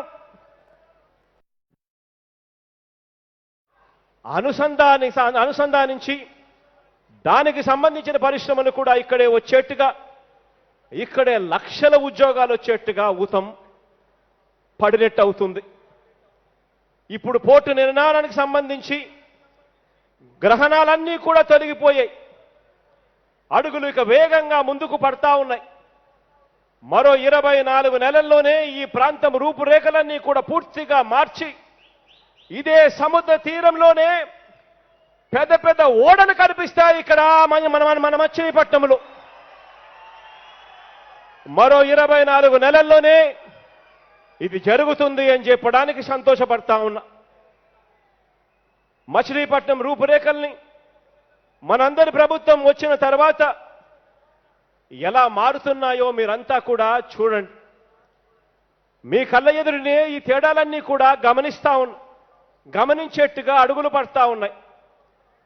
గతంలో బందర్ జిల్లా ముఖ్య పట్టణమైనా కూడా కలెక్టర్తో పాటు ఏ ఒక్క అధికారి కూడా ఇక్కడ ఉండే పరిస్థితి లేదు. వారానికి ఒక రోజు బందర్కు కేటాయిస్తే అదే 10,000 అని చెప్పి మంచి జరిగిస్తూ ఈరోజు ఇక్కడే ఈ జిల్లాలోనే కలెక్టర్ ఒక్కడే కాదు, మొత్తం యంత్రాంగం అంతా కూడా జిల్లాలోనే ఉండేట్టుగా ఈరోజు జిల్లా కేంద్రంగాను మచిలీపట్నంను ఉంచేయడమే కాకుండా కలెక్టర్ ఇక్కడే ఉండేట్టుగా కూడా ఈరోజు అడుగులు కనిపిస్తా ఉన్నాయి. ఇక్కడే దాదాపుగా 550 కోట్ల రూపాయలతో మెడికల్ కాలేజీ నిర్మాణం దాదాపుగా పూర్తి కావస్తా ఉంది. ఈ సంవత్సరమే మరో 3 నెలల్లోనే ఆగస్టు సెప్టెంబర్లో మొదలయ్యే అడ్మిషన్స్లోనే మెడికల్ కాలేజీకి సంబంధించి ఫస్ట్ ఇయర్ అడ్మిషన్స్ మచిలీపట్నం పిల్లలకే ఇవాళ జరుగుతా ఉంది అని చెప్పడానికి సంతోషపడతా ఉన్నాను. ఈ మచిలీపట్నం మెడికల్ కాలేజీ ద్వారా దీనివల్ల ఆవనిగడ్డ, పెడన, పామరు, గుడివాడ, కైకలూరు నియోజకవర్గాలకు ఈ ప్రజలకందరికీ కూడా గొప్పగా వైద్య సేవలన్నీ కూడా గొప్ప వైద్య సేవలు అందే పరిస్థితి వస్తుంది. ఏ సమయంలో అయినా కూడా మత్స్య సంపదను ఒడ్డుకు తెచ్చుకునేందుకు నాగుల్ మీరా సాహెబ్ ఆశీస్సులతో ఇక్కడే మరో 420 కోట్ల రూపాయలతో ఫిషింగ్ హార్బర్ కూడా వేగంగా నిర్మాణ పనులు జరుగుతూ ఉన్నాయి. దాదాపుగా 60% పనులు ఇప్పటికే పూర్తయిపోయాయి. మరో 4 నెలల్లో ఈ పోర్టు ఈ ఫిషింగ్ హార్బర్ పనులు కూడా పూర్తయిపోయి ఇది కూడా మరో 4 నెలల్లో అందుబాటులోకి వస్తుంది. ఈ ఫిషింగ్ హార్బర్ కూడా ఇక్కడే ఇమిటేషన్ జ్యువెలరీ తయారీకి మద్దతుగా నా పాదయాత్రలో ఇచ్చిన మాట మేరకు కరెంటు ఛార్జీలు తగ్గిస్తామని ఏదైతే చెప్పామో ₹7.65 నుంచి మనం అధికారంలోకి రాగానే దాన్ని ₹3.75కు తగ్గించాం. దాదాపుగా 40,000 మంది ఈ ఇమిటేషన్ జ్యువెలరీ మీద బతుకుతా ఉన్న వాళ్ళందరికీ కూడా మంచి జరిగిస్తూ అడుగులు వేశాం. ఇలా బందరులో అభివృద్ధి ఈ జిల్లా ముఖ్య పట్టణంగా మారటం మాత్రమే కాకుండా భారీ స్థాయిలో ఇక్కడే వర్తకానికి, వాణిజ్యానికి, పారిశ్రామిక అభివృద్ధికి వీటికన్నింటికీ కూడా రాబోయే రోజుల్లో కేర్ ఆఫ్ అడ్రస్ గా మచిలీపట్నం ఉండబోతా ఉంది అని చెప్పడానికి గర్వపడతా ఉన్నాను అని తెలియజేస్తా ఉన్నా.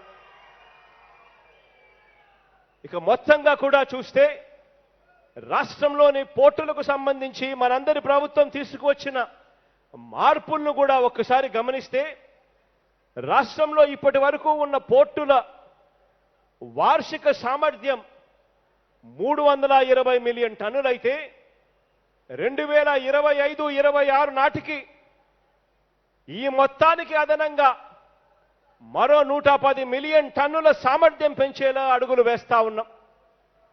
స్వతంత్రం వచ్చి 75 సంవత్సరాలు అవుతా ఉన్నా కూడా రాష్ట్రంలో ఉన్నవి పోర్టులు 4 లొకేషన్లలో 6 పోర్టులుంటే మీ బిడ్డ ప్రభుత్వం అధికారంలోకి వచ్చిన తర్వాత ఈ 4 సంవత్సరాల కాలంలోనే అక్షరాల 16,000 కోట్ల రూపాయలతో 3 గ్రీన్ఫీల్డ్ పోర్ట్లు రామాయపట్నం, మచిలీపట్నం, మూలపేటలోను వీటి అన్నింటినీ కూడా పనులు వేగంగా జరిగేట్టుగా అడుగులు వేస్తాం. ఇప్పటికే కాకినాడ వద్ద గేట్వే పోర్టు నిర్మాణం కూడా చేపట్టడం జరిగింది. ఈ 4 పోర్టు నిర్మాణం ద్వారా రాష్ట్రంలో అదనంగా ఒక్కొక్క పోర్టులో డైరెక్ట్ గాను ఇండైరెక్ట్ గాను కనీసం అంటే 25,000 ఉద్యోగాలు వస్తాయి. ఈ 4 పోర్ట్లు అందుబాటులోకి రాగానే అక్షరాల 1,00,000 ఉద్యోగాలు కేవలం ఈ పోర్ట్ల ద్వారానే అందుబాటులోకి వస్తాయి. ఈ పోర్ట్లు అందుబాటులోకి వచ్చే ఈ ఉద్యోగాలే కాకుండా పోర్టు ఆధారిత పరిశ్రమలు కూడా ఎప్పుడైతే పోర్టు ఉంది కదా అని చెప్పి అవి కూడా రావడం మొదలు పెడతాయో అప్పుడు లక్షల్లో ఉద్యోగాలు చదువుకున్న మన పిల్లలు ఎక్కడికెక్కడికో వెళ్లాల్సిన అవసరం లేకుండా ఏ హైదరాబాద్కో, చెన్నైకో, బెంగళూరుకో ఎక్కడికెక్కడికో వెళ్లాల్సిన అవసరం లేకుండా ఇక్కడే మన పిల్లలందరికీ ఉద్యోగాలు వచ్చే ఒక గొప్ప కార్యక్రమం జరగబోతా ఉంది. గంగపుత్రుల కళల్లో కూడా మరింత కాంతులు నింపడానికి గతంలో ఎప్పుడూ చేయని విధంగా, చరిత్రలో ఎప్పుడూ చూడని విధంగా మత్స్యకార సోదరులకు కూడా మరింత అండగా ఉంటూ అడుగులు వేగంగా వేశాం మన ప్రభుత్వంలో. రాష్ట్రంలో ఎప్పుడూ జరగని విధంగా ఈరోజు రాష్ట్రంలో షిప్పింగ్ హార్బర్లు కానీ, ఫిషింగ్ హార్బర్లు కానీ, ఫిష్ ల్యాండింగ్ కేంద్రాలు కానీ ఈరోజు నిర్మాణంలో జరుగుతూ ఉన్నాయి. ప్రపంచ స్థాయి ప్రమాణాలతో 10 ఫిషింగ్ హార్బర్లు పనులు వేగంగా జరుగుతూ ఉన్నాయి. ఇప్పటికే 5 పనులు ఎంత వేగంగా జరుగుతూ ఉన్నాయంటే మరో 4-5 నెలల్లో పనులు కూడా పూర్తయ్యే పరిస్థితి. మిగిలినటువన్నీ కూడా త్వరితగతిన పూర్తయ్యేట్టుగా పనులు వేగంగా జరిగేదానికి అడుగులు ముడతా ఉన్నాయి. 6 ఫిష్ ల్యాండింగ్ కేంద్రాల కోసం వాటి దగ్గర కూడా పనులన్నీ కూడా వేగంగా జరుగుతూ ఉన్నాయి. అక్షరాల ఈ 10 ఫిషింగ్ హార్బర్లకు ఈ 6 ఫిష్ ల్యాండింగ్ కేంద్రాల కోసం 3,700 కోట్ల రూపాయలు ఖర్చు చేస్తా ఉన్నామని చెప్పి కూడా సగర్వంగా తెలియజేస్తా ఉన్నాను, నా మత్స్యకార సోదరులకు మంచి జరిగేందుకు అని చెప్పి. ఒక వంక పోర్టులు వేగంగా నిర్మిస్తూ పోతా ఉన్నాం, మరో వంక ఎయిర్పోర్ట్లు, మరో వంక ఫిషింగ్ హార్బర్లు, మరో వంక ఫిష్ ల్యాండింగ్ సెంటర్లు, వీటి అన్నిటితో పాటు అనుసంధానం చేస్తూ పరిశ్రమలు, ఇటువంటివన్నీ కూడా ఏర్పాటు చేస్తూనే మరో వంక పేదల సంక్షేమానికి కట్టుబడ్డ ప్రభుత్వంగా నా అక్క చెల్లెమ్మల ముఖంలో చిరునవ్వును చూడాలని, పేదరికం అన్నది సమూలంగా తీసివేయాలని, పేదవాడుగా ఉండిపోకూడదు అని, నా అక్క చెల్లెమ్మల కుటుంబంలో వెలుగులు నింపడానికి అక్షరాల 2,10,000 కోట్ల రూపాయలు డీబీటీ ద్వారా, అంటే నేరుగా నీ బిడ్డ బటన్ నొక్కుతా ఉన్నాడు, నా అక్క చెల్లెమ్మల కుటుంబాల సభ్యుల ఖాతాల్లోకి నేరుగా డబ్బులు పడతా ఉన్నాయి. అక్షరాల 2,10,000 కోట్ల రూపాయలు నేరుగా మీ బిడ్డ బటన్ నొక్కడం ద్వారా పంపించడం జరిగింది. ఇక నాన్ డీబీటీ కూడా కలిపితే, ఇక నాన్ డీబీటీ అని అంటే నా అక్క చెల్లెమ్మలకు ఇచ్చిన ఇంటి స్థలాల విలువ 30 లక్షల మందికి ఇంటి స్థలాలు. ఒక్కొక్క ఇంటి స్థలం విలువ కనీసం అంటే 5 లక్షలు, కనీసం అంటే 2.5 లక్షలు వేసుకున్నా కూడా 75,000 కోట్ల రూపాయలు. ఆ రకంగా తక్కువలో తక్కువ వేసుకున్నా కూడా నాన్ డీబీటీలో మిగిలినటివన్నీ కూడా కలిపితే 3 లక్షల కోట్లు ప్రజల చేతుల్లో, నా అక్క చెల్లెమ్మల కుటుంబాల చేతుల్లో నేరుగా ఉంచాం. ఎక్కడా ఎలాంటి లంచాలు లేవు, ఎక్కడా ఎలాంటి వివక్ష లేదు. నీ బిడ్డ బటన్ నొక్కుతున్నాడు, నేరుగా నా అక్క చెల్లెమ్మల కుటుంబాల సభ్యుల ఖాతాల్లోకి డబ్బులు పోతా ఉన్నాయి. ఒక గొప్ప మార్పును తీసుకొచ్చాం పాలనలో. ప్రజలకు అందించే సేవల్లో కూడా చూస్తే ఎన్నో విప్లవాత్మక మార్పులు మన కళ్ళ ఎదుటినే కనిపించేట్టుగా ఈ 4 సంవత్సరాలలో అడుగులు పడ్డాయి. పేదలకు అందించే పెన్షన్ మొదలు ప్రజలకు అందించే సేవల్లో సచివాలయాలు, వాలంటీర్ల వ్యవస్థ ద్వారా కానివ్వండి, రైతులకు ఆర్బీకేల ద్వారా కానివ్వండి, పల్లెలోనూ కూడా విలేజ్ క్లినిక్లు, ఫ్యామిలీ డాక్టర్ కాన్సెప్ట్ ద్వారా అయితేనేమి కానివ్వండి, ఇలా అడుగడుగునా కూడా మనందరి ప్రభుత్వం పేదల ప్రభుత్వంగా, ప్రజల ప్రభుత్వంగా తీసుకువచ్చిన ప్రతి మార్పు కూడా మన కళ్ళ ఎదుటనే ప్రస్ఫుటంగా కూడా కనిపిస్తా ఉంది. పేదవాళ్ళ పట్ల, నా అక్క చెల్లెమ్మల పట్ల మమకారంతో ఇప్పటికే 30 లక్షల ఇళ్ల పట్టాలను నా అక్క చెల్లెమ్మల పేర్లతో వారికి అందజేయడం జరిగింది. ఇప్పటికే అందులో 21 లక్ష ఇళ్ల నిర్మాణాలు కూడా జరుగుతూ ఉన్నాయి.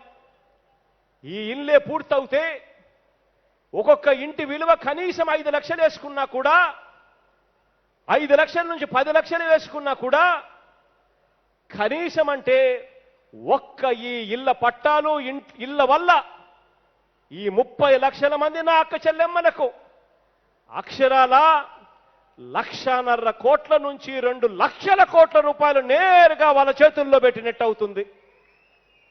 కనీసం ఒక్కొక్క ఇల్లు, ఇంటి స్థలం, వీటి విలువ కనీసం 5 లక్షలు వేసుకున్న 1,50,000 కోట్లు నా అక్క చెల్లెమ్మలకు ఇచ్చినట్టు అవుతుంది. వివిధ దశల్లో ఇవన్నీ కూడా జరుగుతూ ఉన్నాయి. అమరావతి ప్రాంతంలో కూడా మీ అందరికీ గమనించే ఉంటారు. ఈ మధ్యకాలంలో జరుగుతూ ఉన్న మాటలన్నీ కూడా మీరు వింటూ ఉంటారు. అమరావతి ప్రాంతంలో కూడా ఇలా 50,000 మందికి నిరుపేదలకు ఇళ్ల పట్టాలు ఇచ్చే కార్యక్రమం, ఇల్లు కట్టించే కార్యక్రమం క్రితమే మనందరి ప్రభుత్వం ప్రారంభిస్తే దేవతల యజ్ఞానికి రాక్షసులు అడ్డుకున్నట్టు ఈరోజు పేదలకు ఇళ్ల స్థలాలు ఇస్తాము అని చెప్పి మనందరి ప్రభుత్వం అడుగులు ముందుకు వేస్తా ఉంటే ఈ టీడీపీకి తోడు ఓ గజదొంగల ముఠ. వీళ్ళ పని దోచుకోవడము, పంచుకోవడము, తినుకోవడము. ఈ టీడీపీకి తోడు ఈ గజదొంగల ముఠ సభ్యులు ఓ ఈనాడు, ఓ ఆంధ్రజ్యోతి, ఓ TV5 వీళ్ళందరికీ తోడు ఓ దత్తపుత్రుడు. వీళ్ళందరూ కూడా ఈ మహాయజ్ఞానికి అడ్డుపడుతూ వచ్చారు. రాజధాని పేరు మీద కృష్ణా, గుంటూరు జిల్లాల్లోని పేదలకు ఏమాత్రం కూడా ప్రవేశం లేని ఒక గేటెడ్ కమ్యూనిటీని గవర్నమెంట్ డబ్బుతో కట్టుకోవాలట. ఆ గవర్నమెంట్ డబ్బుతో కట్టుకోవాలని చుట్టూ ఒక భారీ రియల్ ఎస్టేట్ వెంచర్ను బినామీల పేర్లతో భూములు కొనుగోలు చేసి లక్షల కోట్లు గడించాలని చంద్రబాబు ఈ గజదొంగల ముఠా వేసిన ప్రయత్నాల్ని మనమంతా కూడా చూశాం. బాబు కోరుకున్న అమరావతి ఎలాంటిదంటే ఇందులో పేద వర్గాలు కేవలం పాచి పనులు చేయాలట. రోజువారు పనులు చేసే కార్మికులుగా మాత్రమే ఉండాలట. వాళ్ళెవ్వరికీ కూడా అక్కడ ఇల్లుండకూడదట. వాళ్ళు పొద్దున్నే ఎంటర్ అయ్యి కావాలట. వాళ్ళు ఎంటర్ అయి వీరికి పనులు చేసి మళ్ళీ వెనక్కి వెళ్ళిపోవాలి అట. ఇంతకన్నా సామాజిక అన్యాయం ఎక్కడైనా జరుగుతుందా అని చెప్పి నేను అడుగుతా ఉన్నా. ఇవాళ ఇటువంటి దారుణమైన మనస్తత్వంతో కూడిన రాక్షసులతో యుద్ధం చేస్తా ఉన్నా. ఇలా పేదలు వాళ్ళకు ఇల్లే లేకుండా నా ఎస్సీలకు, నా ఎస్టీలకు, నా బీసీలకు, నా మైనారిటీలకు, నా ఇతర నిరుపేద వర్గాలకు తావే లేకుండా, ఇళ్ల స్థలాలే లేకుండా, అడుగుపెట్టే పరిస్థితే లేకుండా వారు కేవలం పనివారిగానే మిగిలిపోవాలి అని చెప్పి వికృత ఆలోచనలకు మనం మద్దతు ఇవ్వగలమా అని చెప్పి నేను అడుగుతా ఉన్నాను మీ అందరితో ఈరోజు ఇక్కడ. అందరూ కూడా ఆలోచన చేయమని చెప్పి నేను కోరుతా ఉన్నాను మీ అందరితో కూడా. అందుకే ఆ పేదల తలరాతను మార్చాలని, ఆ ప్రతి పేద కుటుంబం చేతుల్లోనూ కూడా వాళ్ళ జీవితాలు మారే విధంగా వాళ్ళకు అండగా నిలబడాలి అని చెప్పి అదే అమరావతిలో 50,000 మందికి ఇళ్ల స్థలాలు ఇవ్వడమే కాకుండా ఇల్లు కట్టించే బృహత్తర కార్యక్రమానికి ఈ నెల 26వ తారీఖున, అంటే మరో 4 రోజుల్లో మీ బిడ్డ అక్కడికే వెళ్ళి ఇళ్ల స్థలాల పంపిణీ కార్యక్రమం మొదలు పెడతా ఉన్నాడు అని చెప్పి చెప్తా ఉన్నాను ఈ సందర్భంగా. పేదలంటే ఈ చంద్రబాబుకి ఎంతటి చులకనో తెలుసా? పేదలంటే ఈ చంద్రబాబుకి ఎంత చులకన అంటే ఆయన మాట్లాడిన మాటలు వింటేనే మనందరికీ అర్థమవుతుంది ఈ మనిషికి పేదలంటే ఎంత చులకనో అని చెప్పి. ఎస్సీ కులాలలో పుట్టాలని ఎవరైనా అనుకుంటారా అని చెప్పి ఎస్సీలను దారుణంగా కూడా అవమానించాడు ఈ బాబే. బీసీల తోకలు కత్తిరిస్తాము అని బీసీలను అతి దారుణంగా అవమానించాడు ఈ బాబే. కోడను మగపిల్లాడిని కంటానంటే అత్త వద్దంటుందా అని చెప్పి మహిళలను అవమానించాడు ఈ బాబే. 3 రాజధానులు వద్దు అని అన్ని ప్రాంతాలను అవమానించాడు ఈ బాబే. గవర్నమెంట్ బడులలో ఇంగ్లీష్ మీడియం వద్దు అని మొత్తం పేద వర్గాల మీద దాడే చేశాడు ఈ బాబే. తాను కనీసం ఒక్క సెంటైనా కూడా తాను అధికారంలో ఉన్నప్పుడు ఒక్క పేదవాడికి ఇచ్చిన పాపాన పోలేదు ఈ బాబు.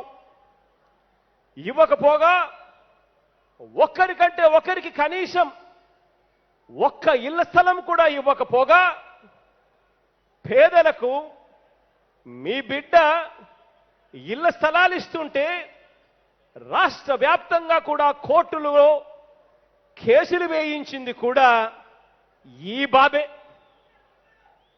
అమరావతిలో పేదలకు ఇళ్ల స్థలాలు ఇస్తానంటే డెమోగ్రఫిక్ ఇంబ్యాలెన్స్ వస్తుందట, అంటే సామాజిక సమతుల్యం దెబ్బతింటుంది అని సాక్షాత్తు కోర్టుల్లోకి వెళ్ళి కేసులు కూడా వేసింది కూడా ఈ బాబే.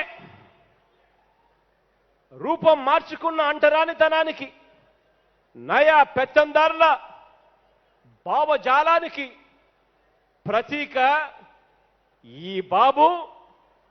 ఈ బాబుతో పాటు ఈ దుష్ట చతుష్టయం, ఈ గజదొంగల ముఠ,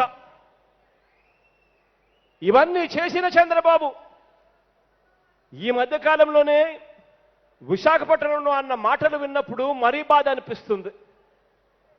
ఇదే విశాఖపట్నంలో ఇదే పెద్ద మనిషి చంద్రబాబు నాయుడు గారు ఏమన్నాడో మీరంతా కూడా చూశారు. ఇదే అమరావతి పరిధిలో మీ బిడ్డ ప్రతి పేదవాడికి కూడా 1.1 సెంటు భూములు ఉచితంగా ప్రభుత్వమే పేదలకు ఇచ్చి ఇల్లు కూడా ఉచితంగా కట్టిస్తా ఉంటే 50,000 మంది పేదలకు ఒక శాశ్వత చిరునామాగా వారి కలల సొంతం చేస్తా ఉంటే, వారి కలల సొంత ఇంటిని ప్రభుత్వమే నిర్మించి ఇస్తా ఉంటే దాన్ని, ఈ గొప్ప పవిత్ర స్థలాన్ని చంద్రబాబు నాయుడు గారు పోలుస్తాడు సమాధి కట్టుకునే స్థలం అని చెప్పి ఈ పెద్ద మనిషి చంద్రబాబు నాయుడు గారు అంటాడు. పేదలకు తాను అధికారంలో ఉన్నప్పుడు 1 సెంటు స్థలం ఇవ్వలేదు. మీ బిడ్డ పేదలకు 1.1 సెంటు స్థలం ఇచ్చి దాంట్లో ఇల్లు కట్టిస్తా ఉంటే దానిని శ్మశానంతో పోడుస్తాడు ఈ పెద్ద మనిషి చంద్రబాబు నాయుడు గారు.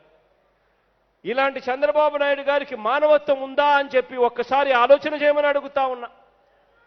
ఇలాంటి పెద్ద మనిషి చంద్రబాబు నాయుడు గారికి పేదల కష్టాల గురించి తెలుసా అన్నది ఒక్కసారి ఆలోచన చేయమని అడుగుతా ఉన్నా. సొంత ఇల్లు అనేది లేకపోతే అద్దె ఇంట్లో ఉండే నిరుపేదలు, ఆ దిగువ మధ్య తరగతి ప్రజలు ఎలా బతుకుతారో, ఎలా బతుకుతున్నారో ఈ పెద్ద మనిషి చంద్రబాబు నాయుడు గారికి కనీసం అవగాహనైనా ఉందా అని చెప్పి అడుగుతా ఉన్నాను ఈ సందర్భంగా. ఈ కుటుంబాలలో ఎవరైనా ఒక మనిషి చనిపోతే ఆ శవాన్ని ఆసుపత్రి నుంచి ఎక్కడికి తీసుకొని పోవాలన్నా కూడా తెలియని పరిస్థితిలో అద్దె ఇంట్లో బతుకుతా ఉన్న ఆ నిరుపేదల బతుకులు, వాళ్ళు ఎలా బతుకుతా ఉన్నారో కనీసం ఈ పెద్ద మనిషికి కనీసం స్పృహన్నా ఉందా అని చెప్పి అడుగుతా ఉన్నా. కల్లారా కూడా కడసారి చూపు కూడా చూసుకునే భాగ్యం లేని పరిస్థితుల్లో, గుండెల నిండా బాధున్నా కనీసం ఏడ్చాలన్నా కూడా ఎక్కడికి వెళ్ళి ఏడ్చాలన్నా కూడా తెలియని పరిస్థితుల్లో ఇల్లు లేని ఆ నిరుపేదలు ఇళ్లల్లో శవాన్ని పెట్టుకోలేక వీళ్ళందరూ కూడా శ్మశానం దగ్గరికి వెళ్ళి ఏడ్చే పరిస్థితిలో ఎలా ఉన్నారో కూడా ఆలోచన చేయమని అడుగుతా ఉన్నా. ఈ పెద్ద మనిషికి ఇటువంటి ఆలోచనలు ఏ పొద్దు రాలే. ఇటువంటి పరిస్థితిలో ఉన్న ఈ పేదలను ఆదుకోవాలి అని తపన ఏ రోజు పల్లె. చివరికి ఒక పక్షి అయినా కూడా కనీసం ఒక గూడు కట్టుకోవాలని అనుకుంటుంది, గూడు కట్టుకుంటుంది, తమ పిల్లలతో పాటు ఉంటుంది. కానీ పేదలు, నిరుపేదలు, కొన్ని లక్షల కుటుంబాలు స్వతంత్రం వచ్చిన తర్వాత 75 సంవత్సరాల తర్వాత కూడా సొంత ఇల్లు కూడా కట్టుకోలేని పరిస్థితిలో వీళ్ళంతా కూడా ఉన్నారు అన్నది మానవత్వం లేని మనిషిలో అయినా కూడా మానవత్వం తీసుకొచ్చే అంశం అయినా కూడా ఇటువంటి కార్యక్రమాన్ని కూడా అతి దారుణంగా కూడా అడ్డుకుంటా ఉన్న ద్రోహి ఈ పెద్ద మనిషి చంద్రబాబు నాయుడు గారు. ఆలోచన చేయమని అడుగుతా ఉన్నా.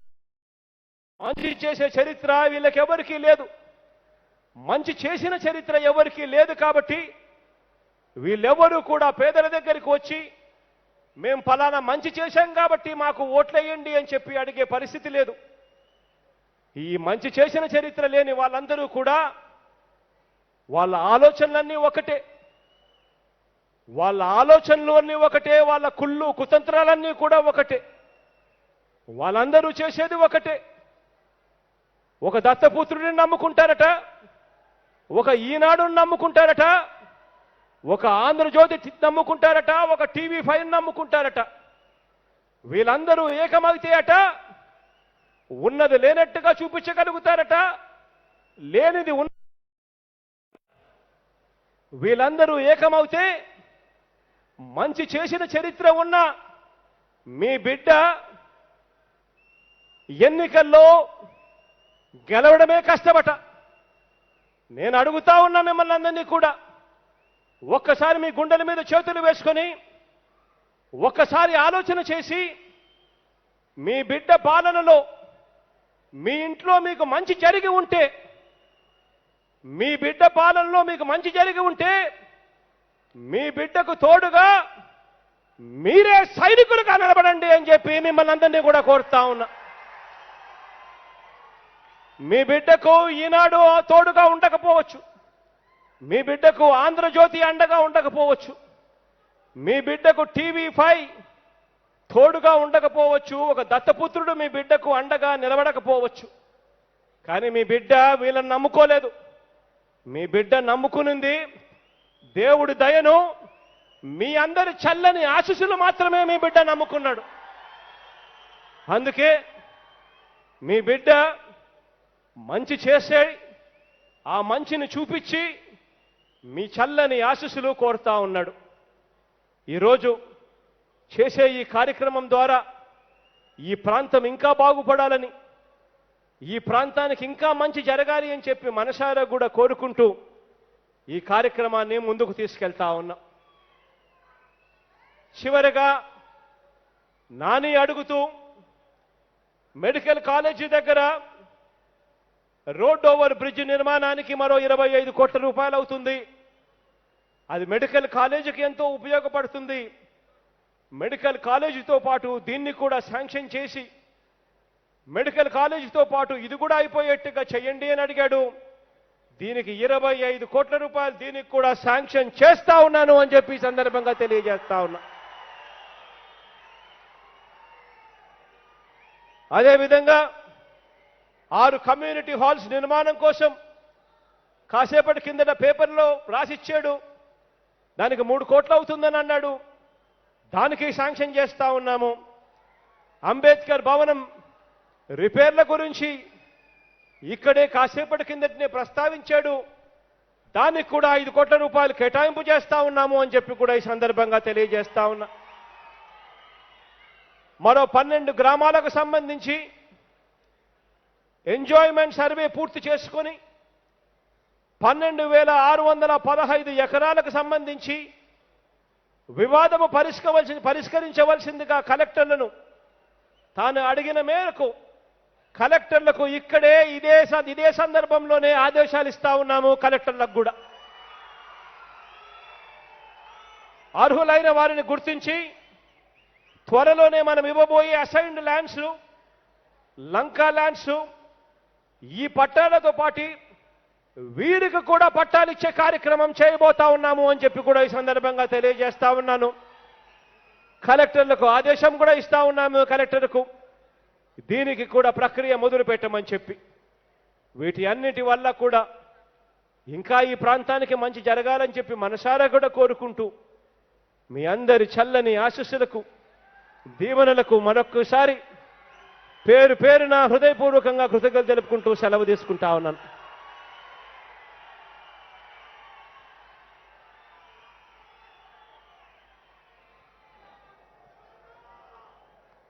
ధన్యవాదాలు సార్.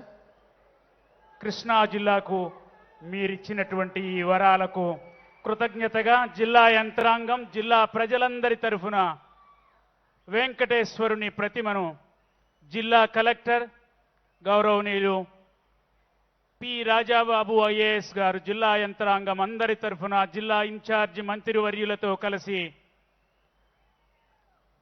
వెంకటేశ్వరుని ప్రతిమను గౌరవ ముఖ్యమంత్రి గారికి జిల్లా వాసులందరి తరఫున కృతజ్ఞతాపూర్వకంగా అందజేస్తూ ఉన్నారు.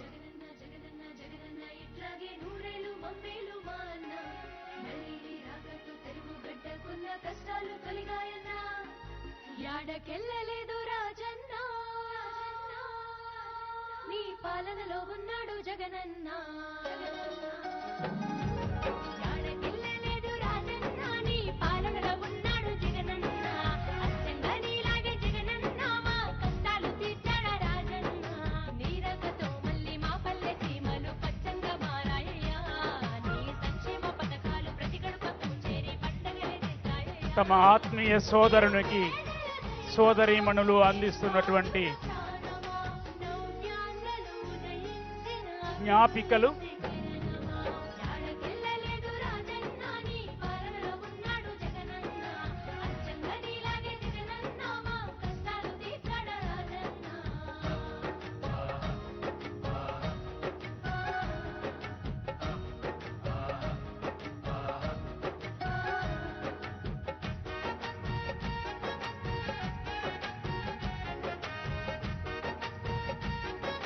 మైనారిటీల తరఫున శిలా దాదా గారు గౌరవ ముఖ్యమంత్రి గారికి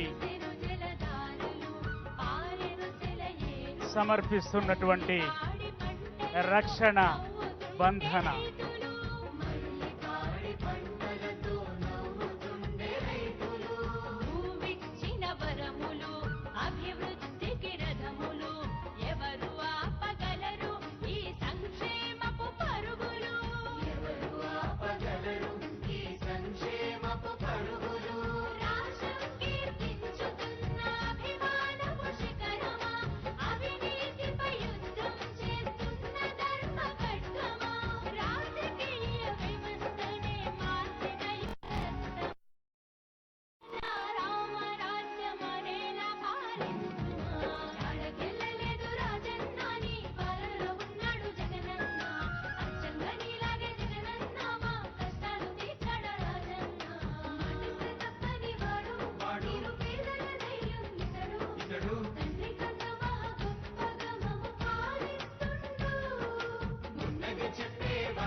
గౌరవ శాసనసభ్యులు మేయర్ గారు ఒక నౌక ప్రతిమను నమూనాను గౌరవ ముఖ్యమంత్రి గారికి అందజేశారు.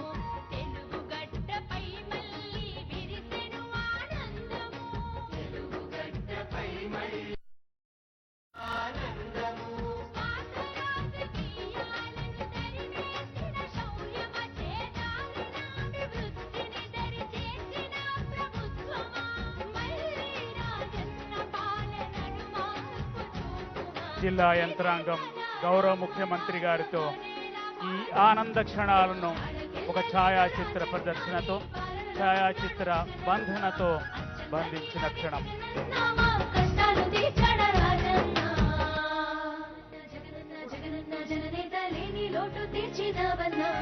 జనగుండె చప్పుడై తెలుగు జాతి ఖ్యాతి నలుదిశలా చాటావన్నా. జగనన్న జగనన్న జగనన్న ఇట్లాగే నూరేళ్ళు మమ్మేలు మా అన్న. మళ్ళీ నీ రాకట్టు తెలుగు గడ్డకున్న కష్టాలు తొలిగాయన్నా. యాడకెళ్ళలేదు రాజన్న, నీ పాలనలో ఉన్నాడు.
జగనన్న ప్రభుత్వం ప్రభుత్వం ప్రజా ప్రభుత్వం ప్రభుత్వం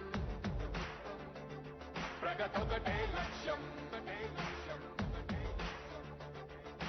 వైఎస్ఆర్ ఆశయ సాధనకై ఆంధ్రప్రదేశ్ కీర్తిని పెంచుటకై ప్రతిదినం శ్రమిస్తున్నది మన ప్రభుత్వం ప్రభుత్వం జనం కోరి గెలిపించుకున్న మన జగన్ నాయకత్వం జనం ప్రభుత్వం ప్రభుత్వం ప్రభుత్వం జగనన్న ప్రభుత్వం ప్రభుత్వం ప్రభుత్వం ప్రజా ప్రభుత్వం ప్రభుత్వం ప్రభుత్వం ప్రగతొకటే లక్ష్యం ఒకటే లక్ష్యం ఒకటే లక్ష్యం నీకే సాధ్యమయ రాజన్న పాలన విజయమతనయ అగ్రిగోల్ బాధితులకు బాసటగా నిలిచావయా నీకే సాధ్యమయ రాజన్న పాలన విజయమతనయ ఆర్టీసీ కార్మికులకు దైవంగా మారావయా చెప్పారంటే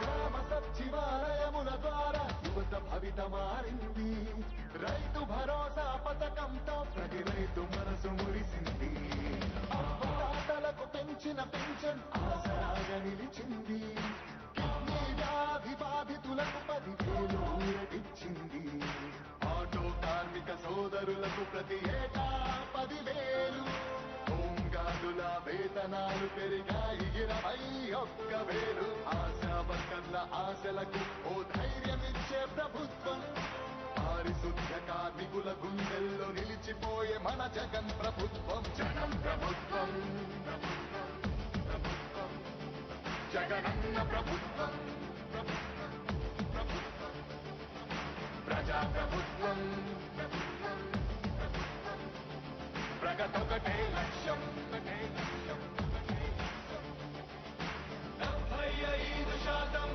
స్థానికులకి ఉద్యోగ అవకాశం 50% మహిళలకు రిజర్వేషన్ల రూపకల్పనం నాడు నేడు మనబడి భావితరాలకు బంగారు పథకం అందరితో జన కష్టాల్ని తీర్చగలిగే అధికార యంత్రాంగం చెప్పారంటే